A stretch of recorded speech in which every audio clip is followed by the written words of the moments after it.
Hello, and welcome to the Triad, where we're spooky but sensitive. I'm Hannah. I'm Shannon. And I'm Shelby. Yay! Shannon, you need to use, like, a cool radio voice. Why? I don't know, because it'd be fun. What do you... Channeling your inner Cecil Baldwin. Is my voice not good enough? Like, I don't understand. No, just for, like, the introduction, you're always like, I'm Shannon. Hannah always puts on her, like, I'm a teacher reading a book voice, and I'm always, Yes. like, way too perky. Yeah, and I'm just how I am right now. You're like, I'm here. Yeah. Shut up about it. She's Squidward. I mean, I am. Oh my so, god, like... you play the clarinet. Are you just now realizing this? No, I'm just remembering it fondly. No, I'm the human embodiment of Squidward. Yeah, I know. Like, in all forms. Yeah, it's great. Okay. Even your little tentacles match. Oh, wait, I have... And I really should have actually looked up this website before. I'm going to suggest it instead of just taking it off the radio like a lame person. But another website to help you with voting is vote411.org. I'm Googling it now, just to see. Yeah, please do. Yeah. Yeah, this is the last time we can tell people to vote, because the episode after this comes out after the election. So, go vote, or I will... Vote. I turned in my ballot. I did today, too. Yay! Me and my Yeah, mommy it. are going to the courthouse, or There you wherever go. we're supposed to vote, tomorrow. I don't think it's the courthouse, because that's in a different town. You probably have to go Probably. to St. Joe's. I don't know. Yeah, I think it's St. Joe's. But there's somewhere we can go tomorrow, and that's what we're doing. The only thing with Vote 411 is that you have to, like, enter your email address and all your information in order to get any information, Gross. which I don't like. Okay, personally, yeah, so maybe so- don't use that. Yeah, Like it's I good said, to bring it I up, literally- though. Like, I literally heard about it on the radio, and I was like, Yeah. I'm going to add it to our list of resources. Yeah. Oh, okay. So actually, if you just go on like the homepage and you put in your state, you can get stuff about like early voting and stuff, but you can't find out anything about the ballot.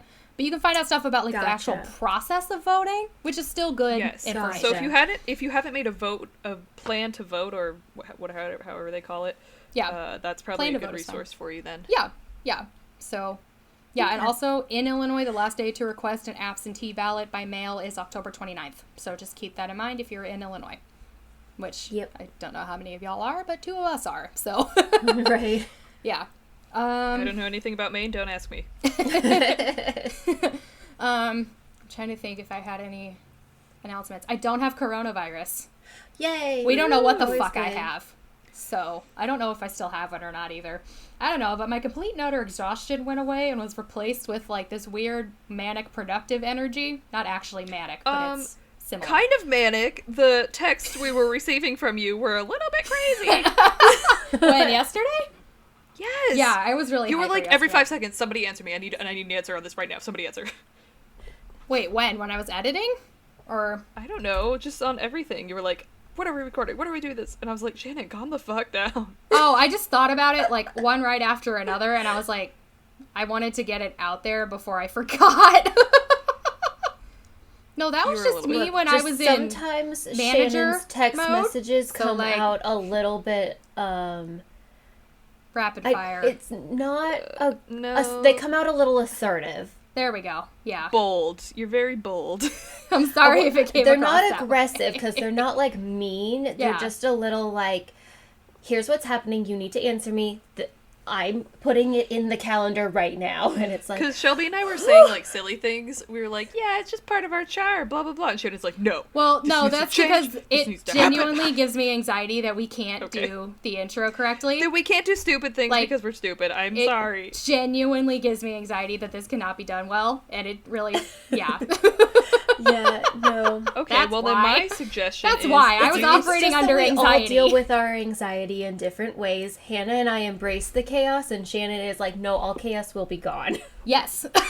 We need to Shannon, control you the should chaos. not teach 5th grade, which is what I did today. Do you really think I'm nowhere near wanting to teach 5th grade. That is not Didn't on the say you were, path. I'm saying you shouldn't. I know I should have. That's why I don't do it. The most I will ever have to teach, maybe, is law students. And I can tell those assholes to quit being assholes. Mm-hmm. So, Yeah. Oh, also, just because we're really off topic again, and we're now 10 minutes in. we didn't even get on topic. I know. This is our Halloween episode, so it's going to be a little bit different. Yeah. No one has a topic. It's all of us talking. Yeah. So this week what we're doing, since it's the episode that comes out a few days before Halloween, we are all going to be telling like our own personal paranormal stories. And I am allowing some chaos, and we're not going in any particular order. So, yeah. I don't really care who goes first. Okay. I feel like it should be me or you, Hannah, because Shelby only has like one thing, and I don't want her to talk and then not be talking the entire rest of the episode. But I can go first. Okay, yeah, go ahead. So the first thing I was gonna talk about, and I probably should have called my dad about this, but it's all good. Wing it. I have lived in a series of haunted houses. Being an Air Force brat, just kind of we moved all over the place. And also, my sister might be a psychic medium. We're not entirely sure. But so the first haunted house I can remember living in was the house in Germany. So we lived in the town of Waldmoor, I think it was called. I don't really know. We had a pet spider named Herbert. He's a daddy longlegs. They lived by the door. That actually it was the door of my preschool. Anyway, doesn't matter. So Emma and I shared a room, and we were really little. Emma was an infant, really. But she was very weird because she could like speak in full sentences before she could walk. And she was just like really bizarre. But my parents would come in the morning, and I was in my, what bed did I have at that point? I had my big girl Barbie bed, and Emma was in the baby Barney bed. Two different things. This was the 90s.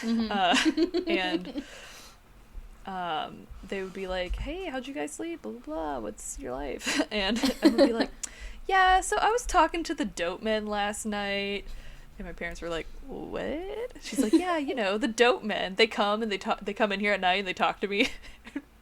My parents were like, okay, that's great. What do they say? And she's like, I don't really know, but they keep going.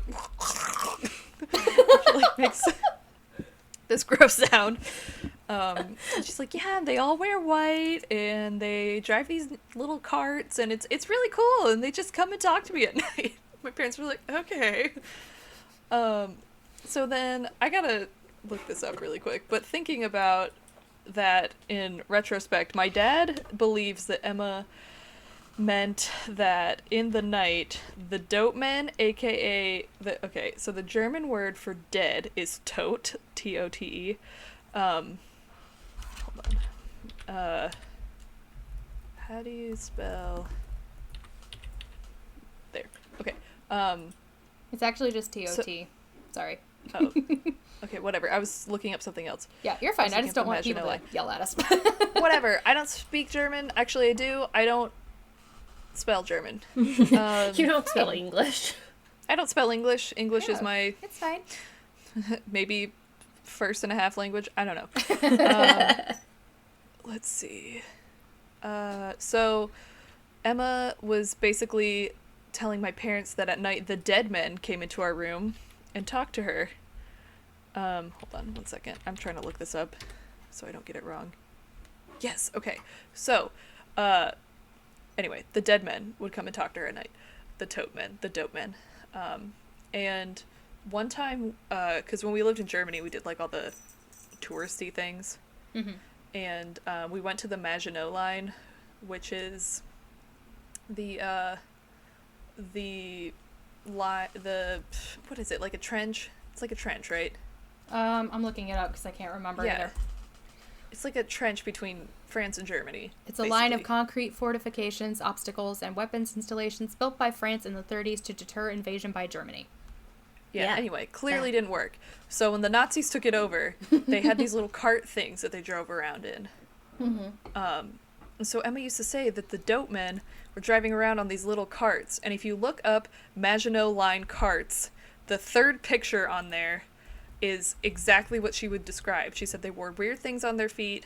and she was like talking about like boots or like those military gaiters, and they're white like uniform things, and I think the sound that she was saying that they made was like them like fucking choking on blood or something. I don't know. That or like the sound of breathing through a gas mask or something, maybe. Yeah. Sure, I don't know, but Either she said way. they talked funny. Yeah. And that they came at night and talked to her. The tote men. I do Actually- have a question, and I feel like I've asked you this question before. How did she know they were dead? Emma? She's dead? Yeah. I'm just wondering how she knew they were dead. I don't think she knew they were dead. I think they told her we're the tote men. We're Ah, dead. gotcha, Hey, what's up, little child? Okay, gotcha. But I just remembered she didn't say dope men. She called them the dope mans. Which is pretty cute. It's cute. The dope mans came and talked to me. That's funny. So can you imagine that? Like you're picking your 2-year-old out of bed and she's like, anyway, these dead German soldiers came in the night. And you're like, Okay, let me just tell you, after working with 2-year-olds, they say the scariest things. Yeah. Freaky. oh yeah. Like, For I sure. had one little girl, and, like, my co-teacher left for the day, and it doesn't really matter. The kids called her Pat Pat. And Aw. I know, it was real cute.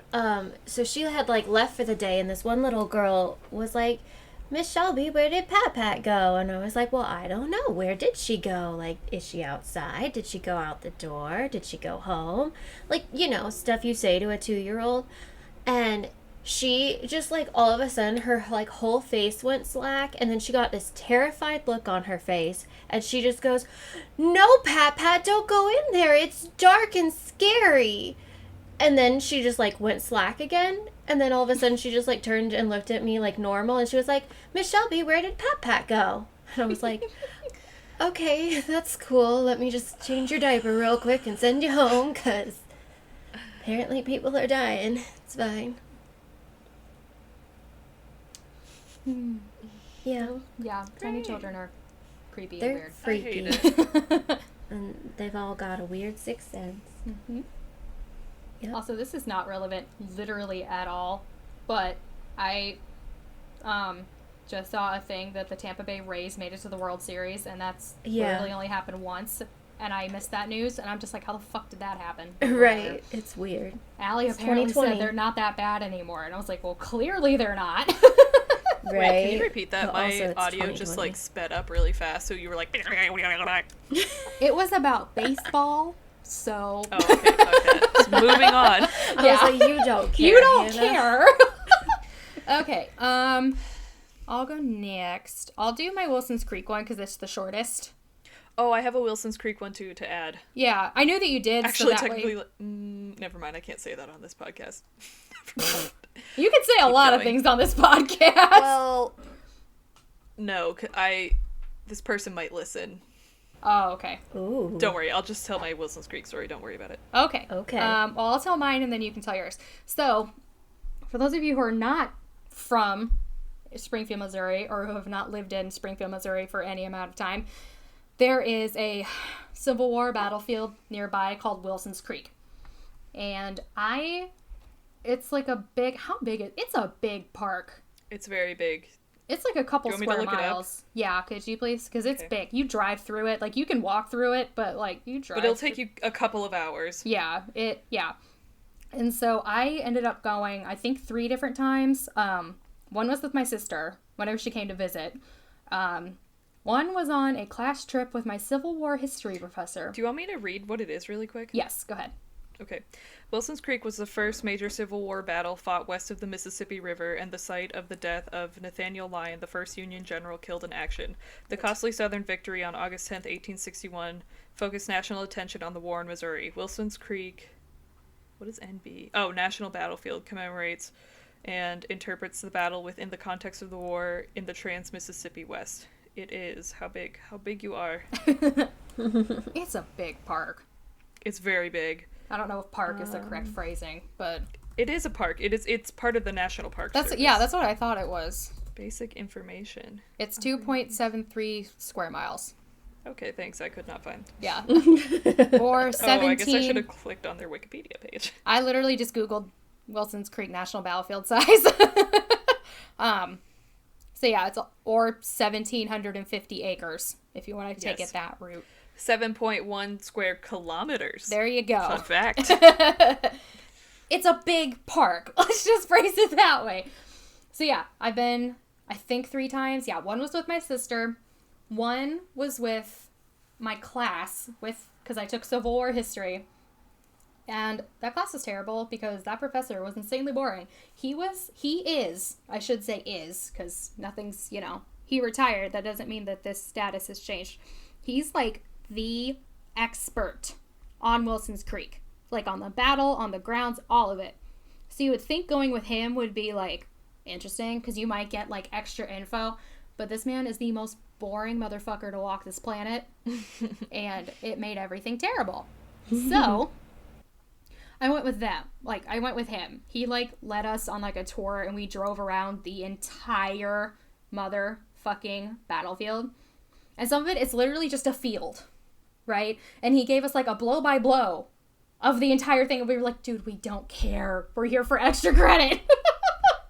But, anyway, the third time is when maybe there was a ghosty thing happening. So I went with 3 of our friends from that band fraternity that we're not allowed to name. And because one of the friends who, he was also history major, he was taking, I don't remember if he was taking Civil War or military history, but it was with that same professor. So he had to go on his own and do like a project on it. So a bunch of us went with him. And so it was like toward the end of our trip, there's a site where it's kind of like, I don't want to call it a mass grave because it's not like huge, but there are supposedly several bodies of Confederate soldiers down in like this pit kind of a thing. It's all covered up. Like you can't see anything because it's so old. Everything's grown over. And so that's on a hill. We were walking away from it up a hill and we were all going single file and I was at the end. And down at the bottom of the hill where there's like, I think there's like the creek running through it. And because it's a creek, there's like trees like right next to it. So it's field, bunch of trees, field. So the view isn't great. I heard gunshots, like a lot of them coming from down at the bottom of the hill. And then I heard a retort and then I heard nothing. And I was like, what the fuck was that? Like I made everybody stop and was just like, did you guys hear that? And then we waited and then we heard some more.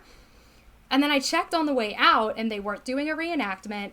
Like, you don't hunt or anything in the park, and it's not like, it wasn't any kind of a hunting season, if I remember correctly. So it's just very, very odd that I heard that, because at a lot of battlefields, people report hearing, like, gunfire and stuff, as if people, like, the ghosts are, like, reliving the battle and everything. So, yeah. Mm-hmm. That was basically mine from Wilson's Creek. It's not that exciting. I just heard what may have been like a ghost battle, but it was just very unsettling. Yeah, Wilson's Creek is really creepy. It's so creepy.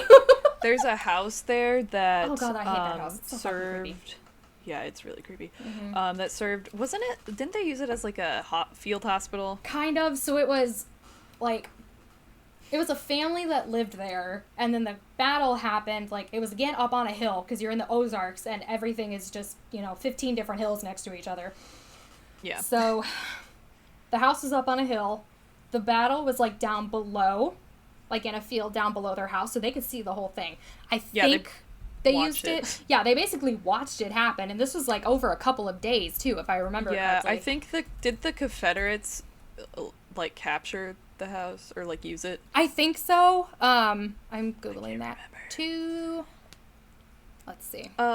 Anyway, while Shannon looks that up, my spooky experience it was used as a field battle following the hospital. General Lyon's body was actually brought to the house. Wait, start over. What did you just say? The house was used as a field hospital following the battle. That's not what you said. What did I say? You said a field. I don't know, a field something following the hospital. Oh, I probably said field battle following the hospital. I mix words up sometimes. Anyway, it was used as a field hospital. We'll know whenever I edit. Yes. Yeah, and then General Lyon's body was brought to the house, but he was already dead. So, yes. Anyway.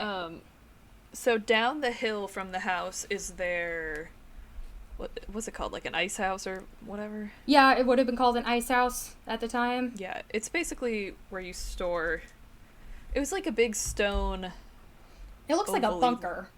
Yeah, it does look. It looks like a bunker, but like, made of stone and not concrete. Mm-hmm. So, like a. It looks like they just kind of like dug out like half of a tunnel. You know what I mean? Because it looks like a tunnel. Like it's got the flat floor and then the sloped roof, but it doesn't go back super far, and it's built into a hill, so you can't see like the back of it or anything. Yeah, so it's extremely dark, especially if you're out there on like a sunny day, so your eyes aren't adjusted to it. Yeah. So I was out there because I had to do I don't know, I was making a comic for one of my comic classes, with using pictures I was like using pictures from Wilson's Creek. Got a terrible grade on it, by the way, and I'm still real salty about it. Anyway, I was there with my sister, and we walked through the door, and I wish I could like visually show this to people, but I walked through the door and it felt like someone just really quick just pushed down on my shoulders. Mm-hmm. Like right in the threshold, and I was like, I'm leaving, and I turned around and left, and was like, you're just being dramatic, blah blah blah, and I was like, no, something pushed me. And it really freaked me out. Yeah. Anyway, I mean, I've been in there too, 3 times. And you just always feel like so just oppressed in there. It is. I don't like it. Also, that just reminded me of another experience I had. Not at Wilson's Creek. It's something completely different. I think it has something to do with the acoustics in that room. Because I know that like acoustics do weird things to your brain, and it's like weirdly quiet in there after being outside. Yeah, and it's so dark in there. It is, and it's really, really dark. And it's fucking cold too. Because it's in a hill. Yeah. I don't know. It's just rather horrifying. All right. Should I bring Morgan in here real quick before she has to leave? Yeah, that's fine. Morgan! Come here. Okay. So this is my cousin Morgan, and one time Morgan and I went to Alton, and I'll tell my other Alton story later. First of all, thank you so much, Morgan, for your beautiful fan art. I love it so much. Yes, we love it. Peppa just screamed. Yeah. So one time I took Morgan. How old were you? Is Shaman still here? Yeah, I think I was like 14. Okay, so like maybe 14. I know you were younger, but she was staying with us for part of the summer. Peppa's joined us for some reason. She's standing like in the circle with us. But she was with us for the summer, and we watched literally every single ghost show that was on Netflix. And so then my mom was like, okay, you freaks, why don't you just go to Alton and do like a ghost tour? We were like, hell yeah, let's do a ghost tour. No, that was Paranormal. We were just watching Paranormal State. Paranormal State. Yeah, right? That's what I said. Paranormal shows. Oh. But Paranormal State, 100. Shut up, demon. Shut up, demon. We still say that to each other to this day. Chip coffee. Chip coffee, hashtag love that bitch. Anyway, what are we talking about? So while we were in Alton, and it's like a kind of a hilly place, we were like walking up and down and everywhere, and I'll let Morgan take it from here. Well, no, I don't remember too much of it, but it was super hot too. Yeah, it was summer. And like we were walking, like they took us to that mass grave or something, and it was like all over the place. And we just left from that church picnic thing, didn't we? Our church picnic? Yeah. I have no. Yeah, the giant like chicken barbecue thing. Oh, anyway. We have one church dinner a year, and it's the chicken dinner, and it's usually on the 4th of July, so that tells you how fucking hot it was. Anyway. But so like we were walking all around, and like everything was fine, and they were just taking us through this tour, and like I don't remember anything spooky while we were outside. That was just more of like the history kind of, right? Yeah. But like we were drinking waters and everything, and I started to feel absolutely terrible. And I was being a total dick. I was like, stop acting like a baby. Get in line. We're walking now. Yeah. Shut up. Get here. Like, keep walking. I know. Let's go. I was being the mean big sister. I was like, shut up. Because I was like embarrassed. Yeah. And I felt like it was just bad, Hoon. It was real bad. But I was drinking water and stuff, but I just had like the most terrible headache ever. But it didn't like start to happen until like after Because we went to the place with the railroad first, right? And then the church? Yes. So Yeah. the first stop we went to was a stop on the Underground Railroad, which is like under. Are you okay? Yeah. We're in a very precarious situation. We're sharing one pair of headphones and literally on top of each other. It was a stop on the Underground Railroad and also a sanatorium at one point. Anyway, so we went there first, and then we went to this Unitarian church. And at the Unitarian church, Well, that was where the guy, like, hung himself, right? yes, I'll talk about it. But Okay, yeah, well, yeah. a pastor hung himself. But so, like, there was... Hanged himself. Hanged. Yes. Thank you. Sorry. Yeah, okay. But they said, like, that one was a super popular place, like, for activity to happen and whatever, but that was our last stop, and at this point we had to ask people for, like, ibuprofen if they Yeah, I was had like, any. my cousin's being a little bitch. Can someone please get us some ibuprofen and a water? And they were like, I guess. And somebody else was with us, wasn't there? Is my friend Ashley with us? Somebody. It wasn't just the two of us. I know you've been up there with Ashley. I know. I thought I went alone with Ashley, though. Oh, yeah, you did. Never mind. Ignore me. I don't know who else was. Wasn't me. It wasn't any of your sisters or Yeah, it anything. wasn't any of my siblings. But Who would anyway. have gone with us? I don't know. Whatever. But And a mystery person. yeah, maybe that was just a ghost in a fever dream. Oh, so anyway, what happened to you? What ended up being your diagnosis? Oh yeah, I had pneumonia in the middle of summer, and yeah, it was real bad. Oh yeah, because the next day didn't we send you to summer camp with Millie? Yeah, no, with Lucy. With Lucy. Oh god. So we sent Morgan to summer camp with Lucy, and we got a call from them, and they were like, because of course Morgan's parents weren't there. It was just my mom at home, and they call her and they're like, now I don't want you to panic, but I think your niece has meningitis. Well, I had like, it was like at least 100, and it was more than 104, and because I went to like the nurse's thing or whatever it was to see if I could just get some Advil, because I had a terrible headache and I kept drinking like so much water that it was like, I don't understand what's wrong with me. And the guy took my temperature and he was like, we're gonna need to keep you in here. Just lay down on the bed. It's okay. But what was your name again? We need to call your guardian. And I was like, oh god, okay. So I like how I they told him always say it everything. like that. They're always like, don't worry, you're fine, but We need to Anyway, take these who's let your me say all emergency these contact? really concerning things about how you're dying. Mm-hmm. And then I got a text from my mom that was just a picture of Morgan in the emergency room with an IV. They were so bad in the emergency room too. The lady taking my blood, she literally spilled my blood all over me and the floor and the chair I was sitting in. It was just not good. I told you we cannot have a normal occurrence in this family. You really can't. You really can't. Morgan's not even a Farley. No. Like it's bled over to the other side. But like after that, I had super weird like fever dreams and just thought that we were in paranormal state, and like it was bad. It was just not good. At that time, I was super into like Minecraft too. Oh my god, yes, we played Minecraft all summer and we But, watched like- Paranormal State all summer. My fever dream was super weird that I forget what we did. We went to some play. I think it was like Legally Blonde or something. And I thought the auditorium was like made out of the Minecraft bricks. Like it looked like Minecraft bricks. It was so bad. Emma was in Legally Blonde, yes, that summer. She played the part of Kate, I believe. I don't know. Yeah. But something also, I think, touched my shoulder in the church. Well, that's when it Unless- gyou pneumonia. Yeah, unless I was dreaming, but I like fell asleep on your lap or something. And I was like, get up! Yeah, it was not good. I was a real bitch. Do you remember the spooky stuff at the Maine vacation house? I'm gonna talk about that. Oh, okay. Are you gonna be here for that? When? I'll call you in. I'll call you in again. Okay. I might be leaving soon, Oh, but spooky shit. yeah. Okay. We got some more shit to talk about. Okay. Love it. All right, thank you, Morgan. Yeah. Thank you, Morgan. Also, 100% Ghost gave her pneumonia. I don't know if you could hear that, but she said, thank you, Ghost, for pneumonia.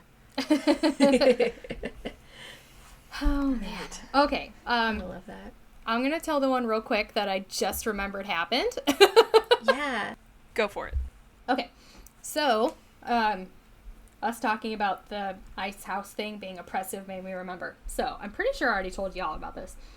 last year, Allie came to visit me, and we went to the Holocaust Museum up here in Skokie, which it is a fucking amazing museum. Like, I just want to put that out there. It is such a good museum. And so, like, we were walking through. I tend to go faster than Allison does through these things, so I was ahead of her. Shannon is a speed reader and a speed walker. Yes. And Allison is, considering she has, like, the longest legs on the planet, she is the slowest human being on the planet. Her hips are even to my elbow when we're standing. She has a solid 3 inches of leg on me, and she cannot walk. It is absurd. Anyway, so I was ahead of her. And, you know, I'm going through the museum, and then I'm trying to think of how this... I'm trying to, like, explain how this is laid out, because it does kind of matter. So I get to the part where I have to go down a ramp, and then I have to turn a corner and go up a ramp. And I cannot see what is on the other side of this ramp. It's just a wall, right? And so I get to the top of the ramp, and I'm like, I don't want to go down this ramp. Like, and down at the bottom it had, like, it wasn't, like, pitch black scary. You know, it's a museum. Like, I think there was, like, there may have been, like, a projector of some kind showing, like, images of the Holocaust, but that's not enough to faze me, honestly. Yeah. So it wasn't that, you know? So I got to the ramp, and I was like, I don't want to see what's around this corner. But I was like, I fucking have to if I want to get out of this museum. So I walked down at the bottom, and then I turned the corner, and I looked at the top of the ramp. And the reason you have to go down a ramp and then back up a ramp is because this is a train car. And so it is, and they're pretty sure anyway, and, like, considering the history of it, like, we're pretty sure that's accurate. We think it was a train car that was used to cart people into camps, basically. Mm-hmm. And so I'm at the bottom of the ramp still. It's not like a long ramp, and it's like I can see this is a train car, and I looked at it and I was like, I'm not going in that fucking thing. And, like, you didn't have to go in it. Like, you could either take a right at the top of the ramp and you could go on this little platform into it, or you could go left and avoid it completely. And I was like, I want to do that. But Allie was way behind me, and we had to hurry up because we were going to this, like, presentation thing in, like, 20 or 30 minutes, so, like, we had to get out of there anyway. And so I went back to find her, and I was like, hey, the thing's in, like, 30 minutes. Also, there's this train car that I don't even want to look at, but we have to go buy it on the way out. And she was like, okay, cool. So we, like, rushed to the end, and I was like, we can go back through it again later, it's fine. So we rushed through, we got her to the train car. Allie looks at it, and she's like, I kind of want to go in the train car. And I was like, why the fuck do you want to go into that train car? Like, looking at it gave me an anxiety attack. It was horrible. Mm-hmm. And so she goes in, and, you know, like, Allie does not have anxiety the way that I have anxiety. She doesn't have depression or anxiety or sleep problems. I got all of that. I think Allie has anxiety that she just doesn't get diagnosed. True. I'll rephrase that. She has a different kind of anxiety. That's true, yeah. We'll phrase it that way. She has a different kind of anxiety. We're pretty sure she has ADHD, so the anxiety may just be rolled up into that. So it's different, right? So anyway, we get to the top of the ramp, and there's, like, this little platform that can maybe hold, like, 2 or 3 people. It doesn't go all the way to the back. You cannot go all the way into the train car. And so she steps in it, and she goes, and she started, like, she got just this look of, like, shock on her face, and I was like, what the fuck did you just do? Like, I thought she broke something. Which, knowing Allie, that wouldn't be a surprise. Exactly. And so she was like, I walked in, and I just felt she felt panicked. And Allie doesn't get, like, panic attacks or anything. That's true. That's what I mean by she doesn't have anxiety. She doesn't get, like, that panicky kind of stuff. She doesn't have, like, panic attacks or anything exactly. like that. And so she stepped back out, and she was like, oh, okay, it went away. And then she stepped back in, and she was like, it started again. I was like, well, then quit going in there. I mean, at least she's doing the real scientific thing and, like, testing her hypothesis. That was her explanation. She's like, I gotta make sure that it's not just me. And I was like, dude, it's not you. Let's go. Because I refused. I stood at the threshold. I was like, I'm not going in there.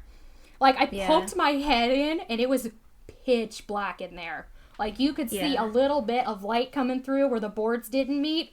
Because it's a wooden train car, you know? Yeah. And I was like, I'm not fucking going in there. And so, like, I finally got her away. We went to the presentation, went back through the whole museum because she missed stuff. And I missed stuff, too, because they went too fast.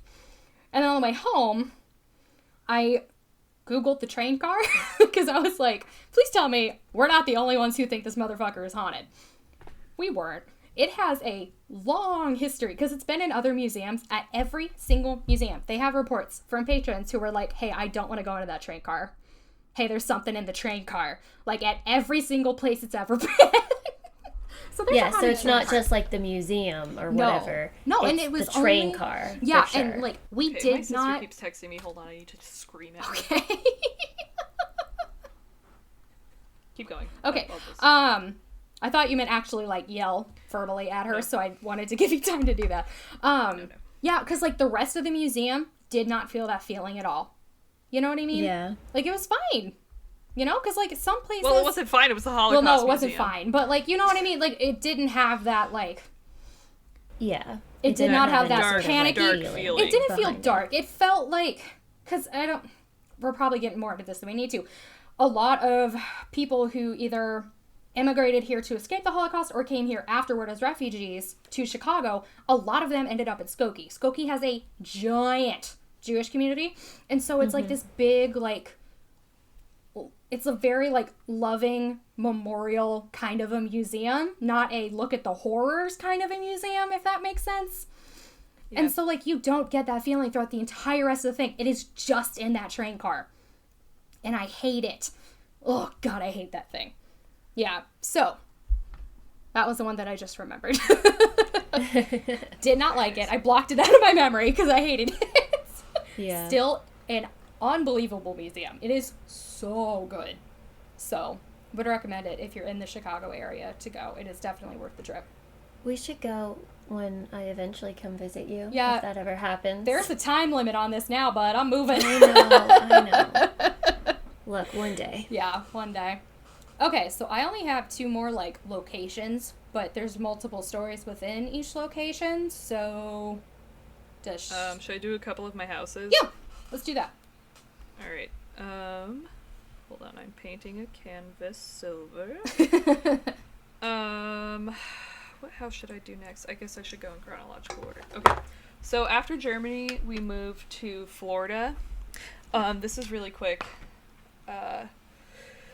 But we believe that our house was on Seminole land because we lived kind of near like the Tampa area.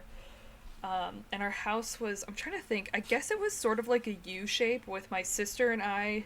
Our bedroom was at the top of one U, and then you would come out into, and this it matters. Yeah. And then you would come out into like the living room, and then it would turn to the bottom of the U, and that was like the kitchen and dining room, and then back up. I guess maybe it was an L. I guess, yeah, maybe it makes more sense if it was an L. So anyway, my sister and I were at the top of the L, and then all the way at the bottom of the L was my parents' room. And at night, anytime we had to go get them, because we were little, we were probably like, Yeah. I was in kindergarten through 2nd grade when we lived there, and anytime we had anything scary happen, because our room was just fucking creepy at night, and We'll get into it. That's how mine is too. That's how mine is Yeah. too. it was just like, What? Audacity stopped. Okay, here we go. It's recording again. Sorry, it had stopped recording for a second. I wasn't talking. But Okay. That's what matters. yeah. Peppa just sneezed. I hope that was caught on. Get down! She's biting my niffler again! Hey! Get down! What can I throw at her? Nothing. Because she'll eat it. Get down. I literally have glass. This is what she does. I have very nice candlestick holders. And like, that's a flue, you idiot! Get down! Oh my god, hold on. What? Fuck you, get out! What did she have? What is happening? I thought she said that's a flu, but that cannot be what she said. Right? This bitch just tried to knock my flute off of my... your I have flute. a real flute on my... I mean, it doesn't play anymore, but I still want it in, Yeah. you know, 1 piece, 3 pieces, whatever. Anyway. I thought you said a she went under flu, my and I bed. was like, that can't be what she said. Flute. Flute. Okay. Flute. I am a flautist. You know what really bothers me? What? Quick side note. When people say flutist, Yeah. it's fucking stupid. I hate that. It's a flautist. they say it on the classical radio station here. They're like, and flutist Johann Bergenberg. On They the should know better. I'm like, what? Yeah, It's the Boston station. I'm like, you should they know. really It's the Boston should know Philharmonic. better. Yeah. Holy shit. Whatever. Anyway, what was I talking about? You were on Florida. an L shape. Okay. Yeah. So I was yelling at my cat, who might be back at it. I couldn't grab her. She went under my bed, so we will be interrupted again. That's okay. So in Florida, yes. Okay, so we were so scared that like one time I was like I wasn't a bedwetter, but one time I wet the bed because I was too afraid to get up. Because I was like, it's just so creepy over Yeah. here. Why is it so scary? It's like horrifying here. And so anytime we would go to my parents' room, we would like count it off and then sprint because whatever was in that house would straight up chase us all the way to my parents' room. Nope. Don't Yep, like that. it would chase us. And This all just sounds normal to me. That's true, Shannon. Shannon, That sounds yeah, about but like your house. Yeah. You had a horrible childhood. I don't know what to tell you. No, I did. I didn't say anyway. Whatever. So then yeah, so it would chase us. And then this is the time I was little and I started having these reoccurring nightmares of, I think I talked about it here before, but it was about a black cat and it would be chasing me, and as it was running all of its legs would fall off. Oh, and it had glowing red eyes. Anyway, and so my dad was saying, he told us this after we moved, he was like, yeah, I was really afraid of that house and I didn't want to come get you guys in the night even if you were screaming. So we were like, hey, thanks. Thanks, Dad. Thanks, Feel the Dad. love. Thanks, military man. But anyway, that goes to show you how fucking creepy this house was. It was like, it wasn't like an old house, because it's Florida. Nothing there's like, I mean, well, St. Augustine is incredibly old. It was in the Tampa area, though, so it wasn't Nothing like in Tampa is old. Like super old. Yeah, it was, I don't know, it was But it probably is like built in Tampa. the... Like Tampa's fucking 80s. weird. You know? I didn't live in Tampa proper. I lived in like a suburb of a suburb of Tampa. Well, so did my dad, and so like it's weird. That whole area, it's Florida. Florida's fucking weird. Let's just zoom it out to the whole state. Florida's fucking weird. Florida, But I man. mean, like, the Florida land itself is Oh, yeah. old, and like there were Yeah. like Native Americans or just like people in that area Oh, yeah. long before White people Europeans were there. So Yeah. Yep. I mean, there's nothing saying that there wasn't something there. Yeah. Yeah, that's why we are pretty sure it was. I don't know. It might Also, not I'm have been pretty sure Seminole, but- Florida is just like a portal to another dimension. So there's is. probably It some really sort of is. like It is. evil beast Yeah, it is. There was. We had dimension a- that came over in some rip in the veil. We had a fish pond. This is like kind of just a tangent that I was thinking of. Wait. I think I lived there during a big hurricane because we had a really bad flood. We had a flood, and here's how Catholic I am. We had a flood so bad that like our backyard flooded up to, it was up to my waist, so probably like an adult's, I don't know, Like knees. whatever. Knees, probably. Yeah, or what? Yeah, because I was Yeah. I was probably in kindergarten. Yeah. But Emma and I had this doll that could go in the water, and Emma and I were in the backyard playing Moses, like passing the baby back and forth, and pretending it was the Nile River. Oh my god. Wait, so We were you were in like- kindergarten when you lived in Florida? Maybe I don't. Yeah, kindergarten through second grade. Because I was in Florida kindergarten through second grade. Oh my god. I love Where how did you we're just live? now What Air realizing Force this. Base? I lived at Hurlburt, so in the we were like at McDill. Destin, Fort Walton Beach area. Oh yeah, we were at McDonald's. So like nowhere near you, but but I you don't know what's so remember crazy? all that. One of my really good friends at school, hey Ash, what's up? We found I was at her house once, and I look over yeah. on the You told me this. I love this. yeah, story. it was so weird. I look over at her bookshelf, and there was a yearbook from Largo High School, which is the town I lived in. I was like, who the fuck went to Largo? She's Right. like, I did. I lived in Largo, and I was like, what?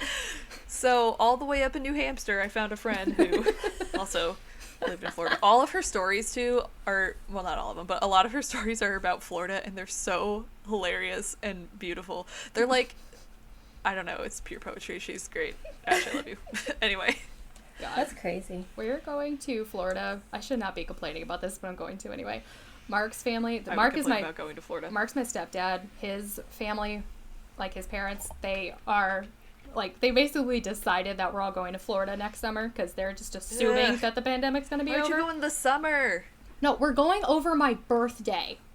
Of course. And I can't bring friends. Nobody can. What? I know. Otherwise, Shelby, you'd be coming with me because you always come with me on vacation. Rude. I I got to know. go last time and even be in the family pictures. My dogs are barking. I'm Yeah, sorry. you're in our official family photos, and you look more related to me than Allison does. So like, I do. Plus, I was the only one out of the three of us, you, me, and Allie, who got the memo on The the color family palette? color. yeah, Because you and Allie are in red, and I'm the only one in blue yeah, to match your family. yeah. They did not tell us. Hey, we're wearing blue. I know. They literally, because we like asked them what they wanted us to wear, and they were like, anything you Whatever. want, like it doesn't matter. We're just taking pictures on the beach, and then everyone showed up in blue except for Shannon and Allie. All of the families were color coded, except no one told me and my sister that we were also supposed to be color coded, and Shelby just got Yeah. lucky. Right, I did. I wasn't supposed to be in any of the pictures, but the photographer was like, "You come get in the pictures," and I was like, "I'm not part of this." We family. tried to I'm just explain. tagging along. We tried to explain. I don't think he got it. But yeah, I anyway, don't so the think next so. trip, like, it is a specific rule that no one can bring friends. Anyway, Florida sucks ass, Rude. and I don't want to go. And yeah, it's over my fucking birthday. I don't want to be there for my birthday. Anyway, Florida sucks ass. It does. It does. So I does. think you're from Florida, I but lived there for also 6 years, I Florida's agree. awful. Yeah, I only Ugh. lived there for 3 years, but Maybe it was 5 It years. was I awful. don't know. I didn't technically It live felt there. like 100. My father did for probably 3-ish years, and I've been there multiple times for vacations. and That's where I whatnot. had to start high school, so can you Yeah, I know. can you even imagine that? I know. That's It was the worst. and you were at Hick school there. Florida is where I developed And I my intense phobia of sharks. So Dude, that happened to me in Montana, but only because, like, there was a Jaws Oh, marathon on, and I was like, well, I want to die now, and then my parents were like, hey, guess what, we're moving to Florida. well, because like when we lived in Florida, I don't know if they had them down by Tampa, but where I lived, we had like record-breaking numbers of shark attacks. And so I'm like 6 years old watching the news because my parents had it on, and it's just like helicopter views of like entire like beaches just filled with sharks and then like attacking people. And all of the stories were just like children or someone in knee-deep water and like losing limbs all the time. And I was like, that's cool, I'm never getting in the water again. Love it. And then like the beach that we always went to, which was on base, but it like had like a dock or whatever, and we would always swim off of it. There was a guy there one day while we were swimming, and he caught a tiger shark like while we were out there swimming. Oh, remember So- when we were in South Carolina and somebody caught a nurse shark and you lost your shit? Wait, or no, Yeah. I texted you Well, about a it nurse and you shark lost your isn't shit. gonna do anything You weren't to you. even there. Well, no, because it was I like mean, the I last called time. you. The last time you guys went to Florida with like Mark's family, and I went along on that trip, that was when they had like the purple flags out for sharks, and I was like, never getting in the water. You cannot get me there. I You think that was for cannot make me." jellyfish. I think it was jellyfish because there were a shit ton of jellyfish. There, It may have was been for both. jellyfish Maybe it and was sharks. both. Okay, cool. Yeah. I just remember the jellyfish. Oh my God, dogs! It is the mailman. Okay. I don't even remember what we were New York. talking about, but how about we just move on? Shelby, do you want to Hold tell? on, I was real talking- quick, real I quick. was talking about Florida, but that was all for my Florida house. Should I do another one? Because I have a lot of houses. My Illinois one is really short. You do. Shelby, what were you gonna? Do you want to go? Shut up, your Give dogs. me, yes. Okay. Give me 2 Go for it. seconds. Okay, in the meantime, Shannon, what's my fourth favorite book? I don't know. I have Madeline, Les Mis, the Dead, which is technically a novella. I don't know. I'm Um, sorry. I don't know. No. I feel like I used to. Is it a James Joyce thing? I already have a James Joyce. Okay, never mind then. That's where my mind jumps. Um, Oh my god, I went to a used bookstore the other day, and I was back in the fiction section. The fiction section. I was back in the fiction section of this used bookstore. Roger. And it Have you had ever like watched that show? what? Okay. The not the real truth. Oh my god. 30 Rock. No. I haven't. Okay. Anyway, that's all. Move on. they had a laminated list of, like, this is, like, the top 100 books according to blah, blah, blah. And the first one was Ulysses, and I was like, are you fucking kidding me? No. Okay, but you can't... that cannot be what James Joyce is remembered for. Everyone should read The Dead. It's technically a short story, technically a novella, but it is It's so words, it's good, fine. and it has the best ending of any short story ever. It literally makes me cry every single time I read it. I'm about to paint a tiny picture of it. Yeah, like, and that's fine. It's so good. But according to this thing, which I forgot, it was like I don't remember what it was. It was like a USA Today something or other. It was something like that. But I was like, the first one is not, no, Ulysses is not the best fiction story in all of history. Like, no. No. No. So... I'm sorry, just no. If you even took a poll, no one would vote for No. that. So I don't even know who was surveyed. Like, I don't know how this was decided. But I got really mad about it. So, anyway. Huna, did you have another house? Yes. Yes. So I'll just do my first Illinois house really quick. So this house we live, this is the one where the dog got hit by the train. Oh no. Anyway, this was before that. I just re-listened to that the other so- day because I wasn't feeling good and it makes me laugh. Oh, go ahead. Okay. Sorry. Not just that But- part, like the whole episode. I know, that was a really good episode. It was Anyway, very good. so the house where the dog died. Yes. Okay, so we lived in this house. What was I gonna say? Oh, so our backyard was a cornfield, like I have mentioned before. And one day, I can't remember where we found this skeleton. It was either in the cornfield, in the ditch by the cornfield, or behind our fireplace, where our fireplace led out by our house. But Okay. anyway, I found a cat skeleton. And being the freaking weirdo I was like, we should do a ceremony. Because at that time, I was, like, really obsessed with Native American culture. I was, like, reading some book about it. It was, like, third grade. But I was just, like, totally obsessed with, like, I guess, like, the Algonquin culture. I don't really remember. The Iroquois, something like that. Anyway, I was like, we have to give it back to nature or whatever.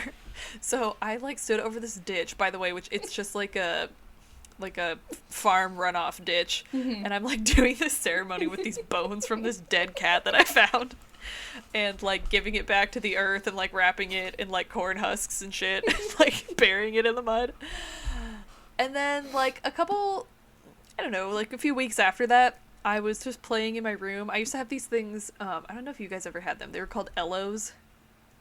I don't think I did. They were kind of like Legos, but for girls is what they were sort of like What are they? They're called Ellos. E-L-L-O. Oh, yeah. I'm gonna have to Google these. Yeah, they like I click forget together that and those stuff. existed. But I yes. loved them. I had like 30 sets. Like seriously, loved them so much. But I was just playing in my room on my carpet with my Ellos. Yeah, I did not get those. No. Yeah. It was like a certain kind of weird kid. Anyway. But I was playing on my floor and I just like glance out my door, which was open, and everyone else, I don't know why I was up, but everyone else was asleep, or at least all the doors were closed and all the lights were off upstairs. And I just watch a little white, like transparent cat run from Emma's room, which is right next to mine, down the hall and down the stairs. We did not have a cat.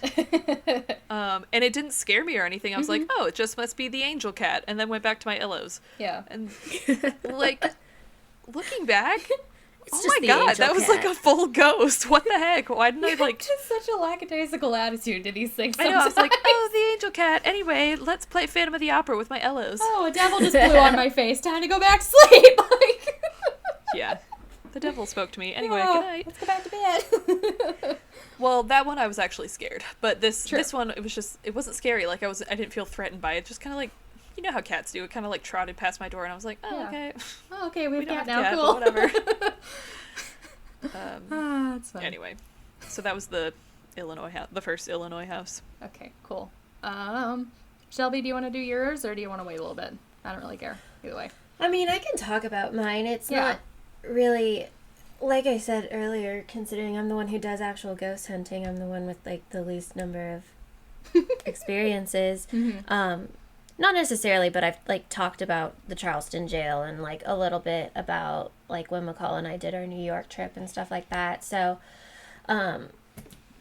those aren't new things that I need to reiterate. Mm-hmm. But when we lived in Korea, I had like, okay, so basically the way that our housing was set up, we lived on base, and we lived in, I guess you could call them apartments, and it was like basically like 5 apartment buildings all in a circle, and then in the middle of them was like a playground. Mm-hmm.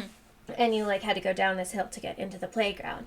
And my school was like on the other side of the apartment complex and all of that, and so I would walk to school and then walk home. And it was one of those that like every time I would walk through the playground, because I had to walk through it to get to the other side of the apartments, whatever. Every time I would walk through that playground, I just always felt like someone was watching me. And like I would never play there, and I was in 5th grade, so not necessarily like at the age where you're playing on playgrounds, but like, I mean, there's only so many kids. You do whatever you can when you're on a military base in the middle of a foreign country to have fun. And like I refused, like I would speed walk through the playground every time because there was just something about it. Like even if there were no kids out there and there was no one there, it just always felt like someone was like standing on the other side of it just staring me down. And I mean, I don't know, that was just like a weird thing, and I always kind of just wrote it off, and I was like, you're just being paranoid because like you're walking alone and you're a child and blah blah blah. But I've always walked places alone. I would walk everywhere else on that military base completely alone at 10 years old, and it was completely fine, and I never felt unsafe, but for some reason on the playground I did. And then it was like as soon as I hit the other side, the feeling went away.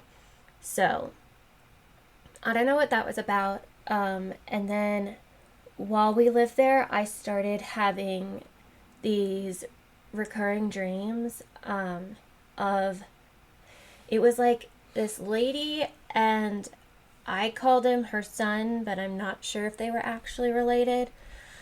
And it's really weird because it was like, I call them dreams because I don't know what else to call it, but it was like I was well aware that I was laying in my bed and I wasn't really asleep.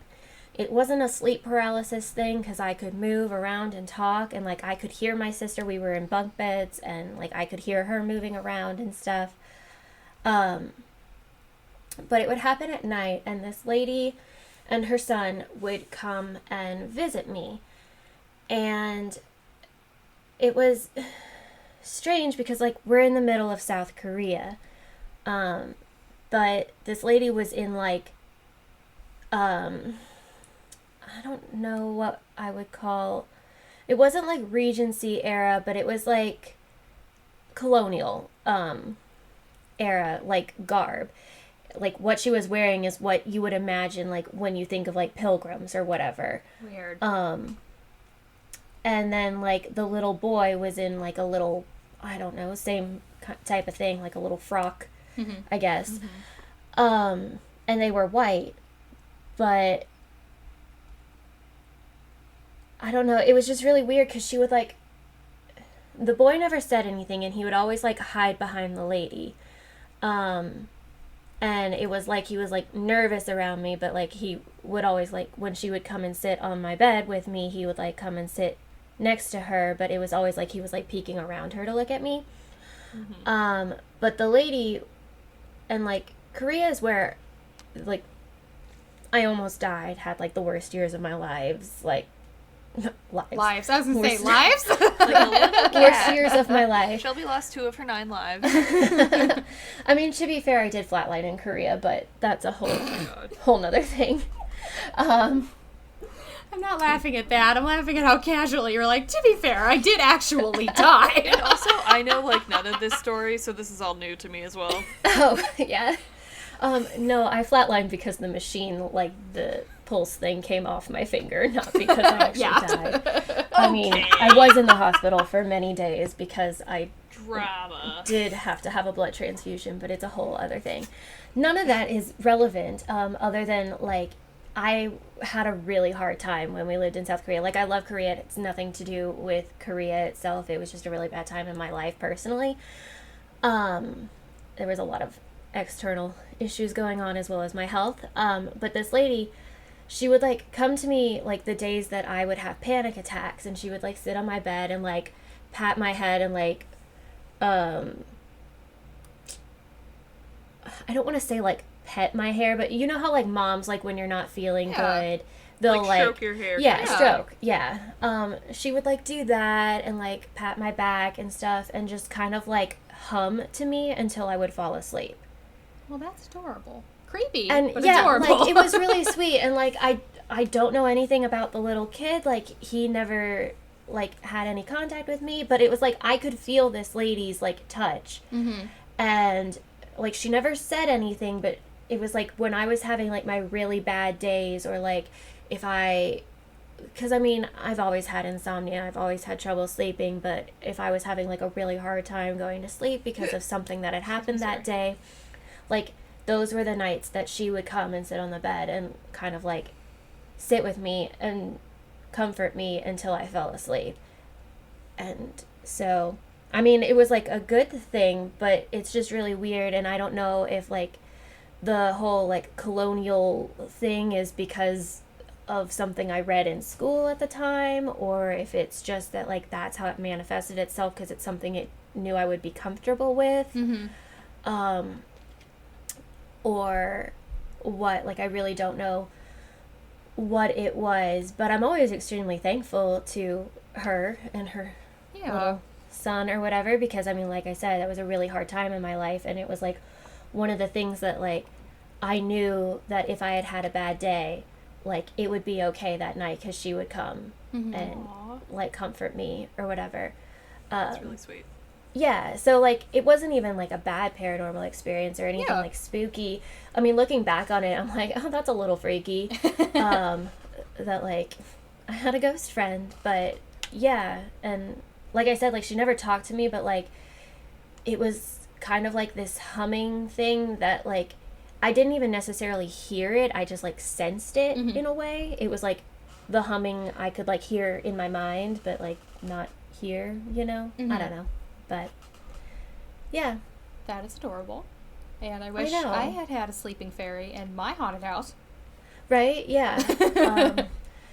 And I don't know what the thing in the park was. I Yeah, don't that really part's care bad. to know. We don't need to talk about that. Let's not worry about it. Right? Yeah. But yeah, so thank you to that ghost lady or whatever you were. Yeah. She was really sweet, and it was like as soon as we moved away from Korea, I never saw her again. Aw. And like if we ever went on vacation while we were there, like she wouldn't be like in a hotel or anything like that with me. It was only like in our little apartment is when I saw her. We should have ended on that one, because now I'm going to talk about bad ghosts again.